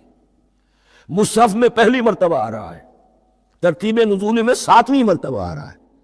یہ آدم و ابلیس کا قصہ اس سے آگے سورہ اعراف میں آئے گا، پھر سورہ ہجر میں آئے گا، سورہ بنی اسرائیل میں آئے گا، سورہ کہف میں آئے گا، سورہ طٰہٰ میں آئے گا، سورہ صاد میں آئے گا. 6 مرتبہ بقی قرآن میں 1 مرتبہ یہاں. تو یہاں اشارہ نہیں کیا، اس لیے مغالطہ ہو سکتا ہے. لیکن یہ کہ سورہ کہف میں آپ کو بتا چکا ہوں، کان من الجن ففسق عن امر ربی، اس نے اپنے رب کے حکم سے سرتابی. ابلیس اس کا صفاتی نام ہے اب، اس لیے کہ اب لسیبلسوں کے معنی ہوتے ہیں مایوس ہو جانا. یہ اللہ کی رحمت سے بالکل مایوس ہے، اور مایوس جو ہو جائے وہ شیطان ہو جاتا ہے. اب میرا تو چھٹکارا نہیں ہے، جتنوں کو برباد کر سکوں کروں، میری تو عاقبت خراب ہو چکی ہے، جتنوں کو اپنے ساتھ، ہم تو ڈوبے ہیں سلام، تم کو بھی لے ڈوبیں گے. اب وہ شیطان اس معنی میں کہ انسان کی عداوت اس کی گھٹی میں پڑ گئی. اس نے اللہ سے پھر اجازت بھی لی کہ مجھے مہلت دے دے، یوم یبعثون، قیامت تک کے دن کے لیے، تو میں ثابت کر دوں گا کہ یہ آدم اس رتبے کا حقدار نہ تھا، مستحق نہ تھا جو اسے دیا گیا. انا خیر منہ، میں اس سے بہتر ہوں. خلقتنی من نار وخلقتہ من طین، تو نے مجھے آگ سے بنایا، اسے گارے سے بنایا. لیکن یہ تکبر ہے در حقیقت جس نے اسے راندہ درگاہ حق کر دیا. وَإِذْ قُلْنَا لِلْمَلَائِكَةِ اسْجُدُوا لِآدَمَ فَسَجَدُوا إِلَّا إِبْلِيسَ أَبَىٰ وَاسْتَكْبَرَ. ابا اس نے انکار کیا، واستکبر اور تکبر کیا، استکبار کیا. وَكَانَ مِنَ الْكَافِرِينَ. کانا عربی زبان میں 2 طرح کا ہوتا ہے، تامہ، ناقصہ. ایک معنی یہ ہو سکتے ہیں کہ ہو گیا، اب اپنے اس استکبار اور انکار کی وجہ سے کانا من الکافرین، وہ کافروں میں سے ہو گیا. ایک کانا تامہ ہوتا تھا ہی کافروں میں سے، یعنی اس کے اندر سرکشی چھپی ہوئی تھی، اب ظاہر ہو گئی۔ یہ معاملہ ہوتا ہے، کسی شخص کی بدنیت تھی، اس کے اوپر پردے پڑے رہتے ہیں نیکی کے، زہد کے، کسی خاص وقت میں آ کر وہ ننگا ہو جاتا ہے، اور جو اس کے اندر تھا اصل اس کی حقیقت وہ سامنے آ جاتی، اس کا امکان ہے۔ تو دونوں معنی اس کے ہو سکتے ہیں۔ وَقُلْنَا يَا آدَمُ اسْكُنْ أَنْتَ وَزَوْجُكَ الْجَنَّةَ، اور ہم نے کہا کہ اے آدم رہو تم اور تمہاری بیوی جنت میں۔ اب یہ جنت کون سی ہے؟ اکثر حضرات کے نام کر کے نزدیک یہ جنت کہیں آسمان ہی میں تھی، آسمان ہی میں حضرت آدم کی تخلیق ہوئی۔ البتہ یہ سب مانتے ہیں کہ ایک وہ جنت الفردوس جو ہے جس میں جانے کے بعد پھر واپس نکلنے کا کوئی امکان نہیں، یہ وہ جنت نہیں ہے جس میں کہ آخرت میں لوگوں کو جا کر داخل ہونا ہے، اس میں داخل ہونے والے کے نکلنے کا کوئی امکان نہیں۔ ایک رائے یہ بھی ہے، میرا رجحان اس رائے کی طرف ہے، تخلیق آدم اسی زمین پر ہوئی ہے، وہ جن مراحل سے گزری ہے تخلیق وہ ایک علیحدہ مسئلہ ہے۔ بائیولوجی اور وحی دونوں اس پر متفق ہیں کہ مٹی سے، کرسٹ آف دی ارتھ سے انسان بنا ہے، اس پر اتفاق ہے، قرآن کا بھی اور بائیولوجی کا بھی، جدید علم حیوانات کا بھی، علم الحیات کا۔ سٹیجز کیا ہے اس میں اختلاف ہو سکتا ہے، اس کو چھوڑ دیجئے، اس وقت کا بحث نہیں۔ یہی کسی اونچے مقام پر کوئی سرسبز و شاداب علاقہ تھا جہاں حضرت آدم کو رکھا گیا، جہاں ہر طرح کے میوے تھے، ہر شے لا تظمأ فیہا ولا تضحیٰ، نہ اس میں بھوک لگے گی، نہ دھوپ تمہیں ستائے گی، ہر طرح کی چیز تمہیں فراہم ہے۔ وہاں رکھے گئے ہیں صرف ایک ڈیمانسٹریشن کے لیے کہ انہیں نظر آ جائے کہ شیطان میرا دشمن ہے، وہ مجھے ورغلائے گا، طرح طرح سے میرے اندر وسوسہ اندازی کرے گا، میرے اور میری اولاد کے، صرف ایک ڈیمانسٹریشن۔ اس کی مثال یوں سمجھیے کہ سلیکشن تو ہو گیا، سی ایس پی گریڈ میں کوئی شخص آ گیا ہے، لیکن اب وہ سول سروس اکیڈمی میں رکھا جا رہا ہے۔ تو یہ کوئی اکیڈمی ہو سکتا ہے اسی زمین پر ہو، صرف بتانا یہ تھا کہ تمہیں معلوم ہو جائے کہ شیطان تمہارا دشمن ہے، اس لیے کہ اس میں جو ایک لفظ حبوط کا آ رہا ہے، وہ حبوط صرف ایک ہی معنی میں نہیں ہوتا، دوسری معنی میں بھی ہے۔ اللہ عالم، یہ چیزیں پھر متشابہات میں رہیں گی، اس لیے ان کے بارے میں کوئی ایک رائے دوسری رائے، اس کے لیے ذہن سے، عقل سے بات کر کے ایک یا دوسری رائے اختیار کر سکتے ہیں۔ وَقُلْنَا يَا آدَمُ اسْكُنْ أَنْتَ وَزَوْجُكَ الْجَنَّةَ، اور ہم نے کہا کہ رہو اے آدم تم بھی اور تمہاری بیوی بھی باغ میں، اس باغ میں، الجنہ اس باغ میں، گویا کہ اشارہ کیا جا رہا۔ وَكُلَا مِنْهَا رَغَدًا حَيْثُ شِئْتُمْ، اور کھاؤ اس میں سے با فراغت جہاں سے چاہو، ہر طرح کا پھل ہے کھاؤ۔ وَلَا تَقْرَبَا هَٰذِهِ الشَّجَرَةَ، یہاں پہ اس درخت کا نام نہیں دیا گیا، اشارہ اس درخت کے قریب مت جانا۔ فَتَكُونَا مِنَ الظَّالِمِينَ، تو تم ظالموں میں سے ہو جاؤ گے، تم حد سے گزرنے والوں میں سے ہو جاؤ گے۔ اب اس کی بھی حکمت سمجھیے کہ چونکہ ڈیمانسٹریشن کرانی ہے کہ تمہیں کسی چیز سے، ہزار چیزیں مباح ہیں دنیا میں، چند چیزیں پینے کی حرام ہیں، اب تم اگر ان ہزار مباح چیزوں کو چھوڑ کر حرام چیز کو پیتے ہو تو یہ تمہارا اختیار ہوا، جبکہ اللہ تعالیٰ نے مباحات کا دائرہ بہت وسیع رکھا ہے۔ جس سے چاہو چند رشتے ہیں جو بیان کر دیے گئے، یہ حرام ہے، محرمات ہے، ابدیہ ہے، ان سے تو شادی نہیں ہو سکتی، باقی کسی مسلمان عورت سے دنیا کے کسی کونے میں وہ شادی کر سکتے، کروڑوں کے آپشنز آپ کے لیے خالی کھلے ہیں، لیکن پھر بھی انسان شادی نہ کرے، زنا کرے، یہ گویا کہ اس کی اپنی خباثت نفس ہے۔ ایک نہیں، دو دو، تین تین، چار چار تک شادی کرو، اجازت ہے تمہیں۔ تو اس اعتبار سے مباحات، اب یہ پورا باغ تمہارے لیے مباح ہے، بس ایک درخت ہے اس کے پاس نہ جانا، اور درخت کا نام لینے کی کوئی ضرورت نہیں، تو آزمائش تھی، صرف ایک آزمائش اور اس کی ڈیمانسٹریشن۔ فَأَزَلَّهُمَا الشَّيْطَانُ عَنْهَا، تو پھسلا دیا ان دونوں کو شیطان نے اس درخت کے بارے میں۔ اب وہ کس کس طریقے سے پھسلایا، یہ بھی جیسا کہ میں نے عرض کیا 6 مرتبہ چونکہ یہ قصہ آ چکا ہے، اس کی آپ کو سورہ طٰہٰ میں تفصیل ملے گی، کس کس طریقے سے پھسلایا اور اس بات کے لیے تیار کیا۔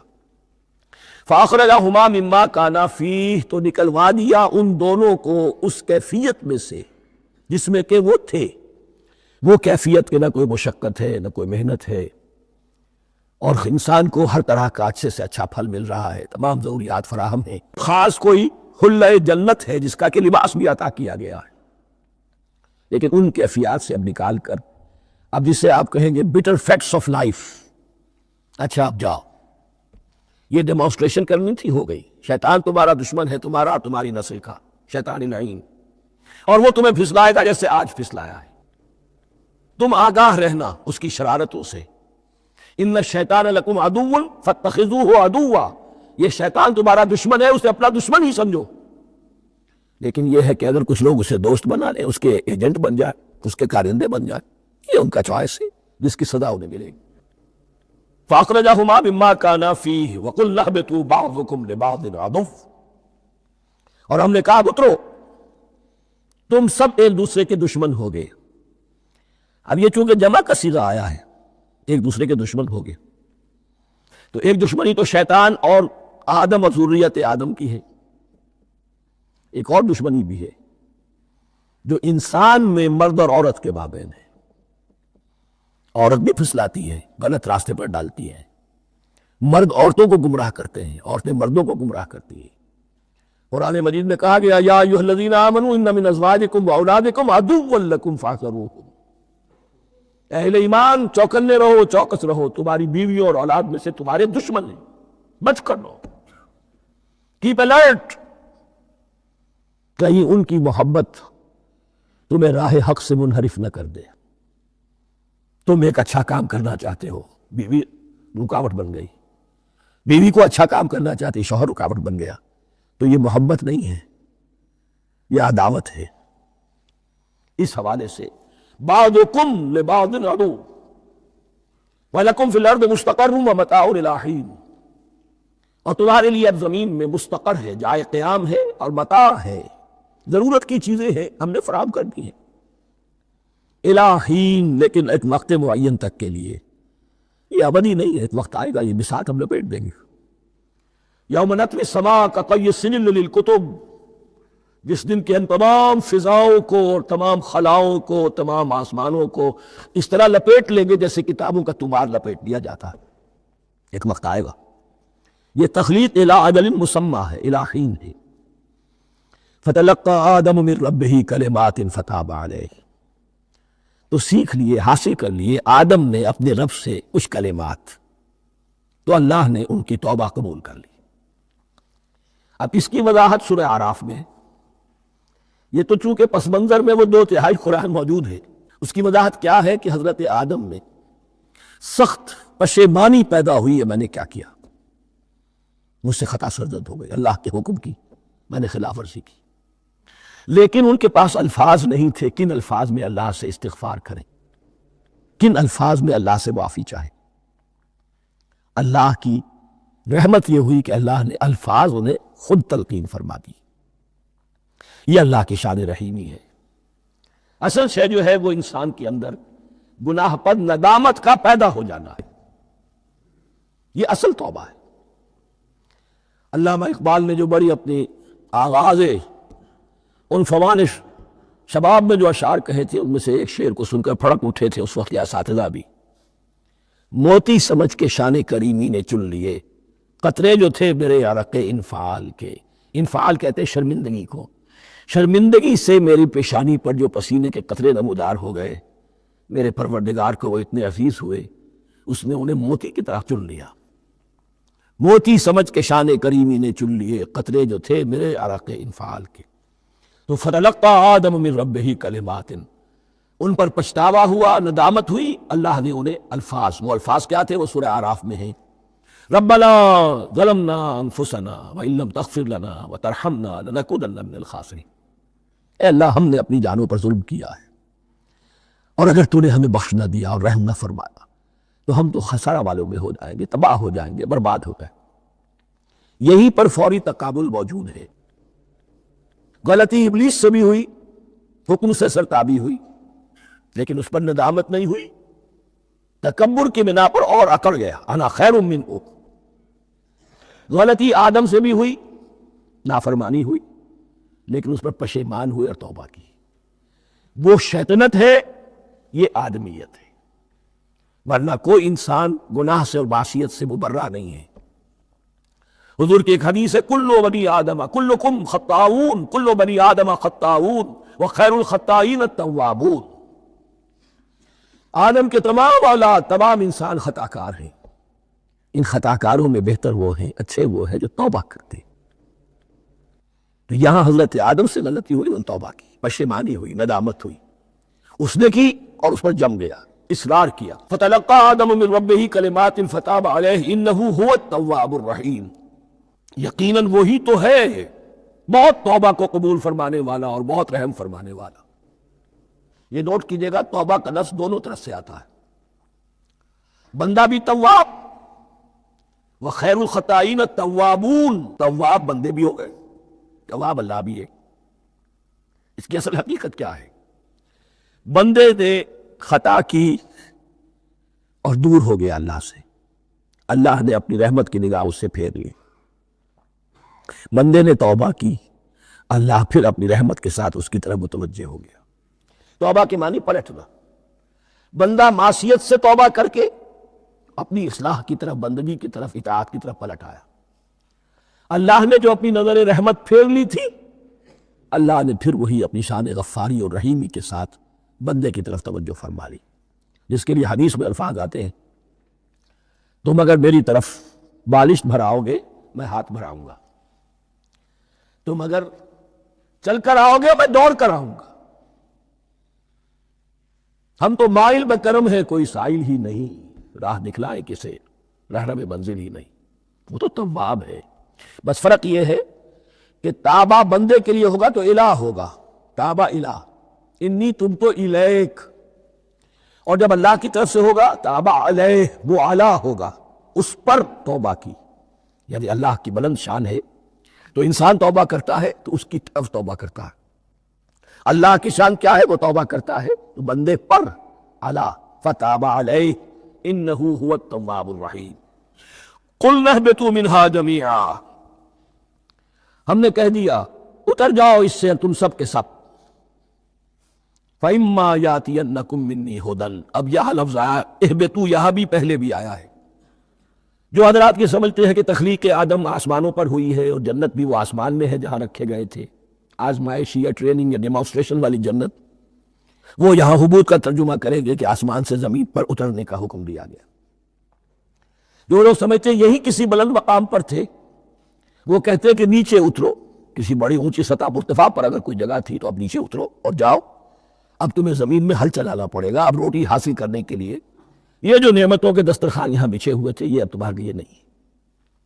اس کے لیے اس معنی میں اس لفظ کا استعمال جو ہے وہ آ جائے گا آگے چل کر اسی سورہ بقرہ کے اندر، کہ اس معنی میں بھی سورہ بقرہ کے 7 رکوع میں یہ لفظ استعمال ہوا ہے، تو امکان اس کا بھی ہے۔ بس اس سے آگے ادھر یا ادھر کی زیادہ بحث کرنے کا یہ موقع دورہ ترجمہ قرآن میں نہیں ہے۔ قُلْ اهْبِطُوا مِنْهَا جَمِيعًا فَإِمَّا يَأْتِيَنَّكُم مِّنِّي هُدًى فَمَن تَبِعَ هُدَايَ فَلَا خَوْفٌ عَلَيْهِمْ وَلَا هُمْ يَحْزَنُونَ، تو جب بھی آئے گی تمہارے پاس میری جانب سے کوئی ہدایت، تو جو کوئی میری ہدایت کی پیروی کرے گا اس کے لیے نہ خوف ہوگا اور نہ وہ حزن سے دوچار ہوگے۔ یہ ہے علم انسانی کا دوسرا گوشہ، ریویلڈ نالج۔ اس چوتھے رکوع کی جو حسن ہے اسے دیکھیے، شروع میں ایکوائرڈ نالج کا ذکر ہے جو پوٹینشلی حضرت آدم کی ذات میں رکھ دیا گیا، اور جو انسان نے پھر اپنی محنت سے ان السمع والبصر والفؤاد اس کے ذریعے سے آگے بڑھایا۔ یہ علم ہے چل رہا ہے۔ آج مغربی اقوام ہم سے بہت آگے ہیں، کبھی ایک زمانے میں مسلمان آگے نکل گئے تھے، لیکن ظاہر بات ہے کہ اس دنیا میں عروج تو انہی کو ہوگا جو ان چیزوں میں سب سے زیادہ جس کی آگہی حاصل ہوگی۔ البتہ ایک علم وہ ہے جو آسمان سے نازل ہوتا ہے، یہ گیون ہے، ریویلڈ نالج ہے، یہ وحی ہے۔ فَإِمَّا يَأْتِيَنَّكُم مِّنِّي هُدًى، تمہارے مقام خلافت کا تقاضا یہ ہے جو احکام ہمارے آئے، جو ہدایات ہم بھیجے، ان کو تو پوری طریقے سے اس کی پیروی کرو۔ فَمَن تَبِعَ هُدَايَ، تو جو کوئی بھی میری ہدایت کی پیروی کرے گا، فَلَا خَوْفٌ عَلَيْهِمْ وَلَا هُمْ يَحْزَنُونَ، وَالَّذِينَ كَفَرُوا، اور جو ناشکری کریں گے، کفر کریں گے، انکار کریں گے، وَكَذَّبُوا بِآيَاتِنَا، اور ہماری آیات کو جھٹلائیں گے، فَأُولَٰئِكَ أَصْحَابُ النَّارِ هُمْ فِيهَا خَالِدُونَ، تو وہ جہنمی ہوں گے، آگ والے ہوں گے، اس میں ہمیشہ ہمیشہ رہیں گے۔ یہ ہے گویا کہ چارٹر، اس نوع انسانی کو جو ابدی چارٹر اللہ نے دیا ہے، جبکہ زمین کا چارج دے دیا گیا خلیفہ کی حیثیت سے۔ یہاں یہ 4 رکوع جو ہے سورہ بقرہ کے جو میں نے عرض کیا تھا، قرآن کی دعوت، قرآن کا بنیادی فلسفہ، اس پر یہ جام ہے۔ اور یہ مکی صورتوں کے مضامین کا خلاصہ۔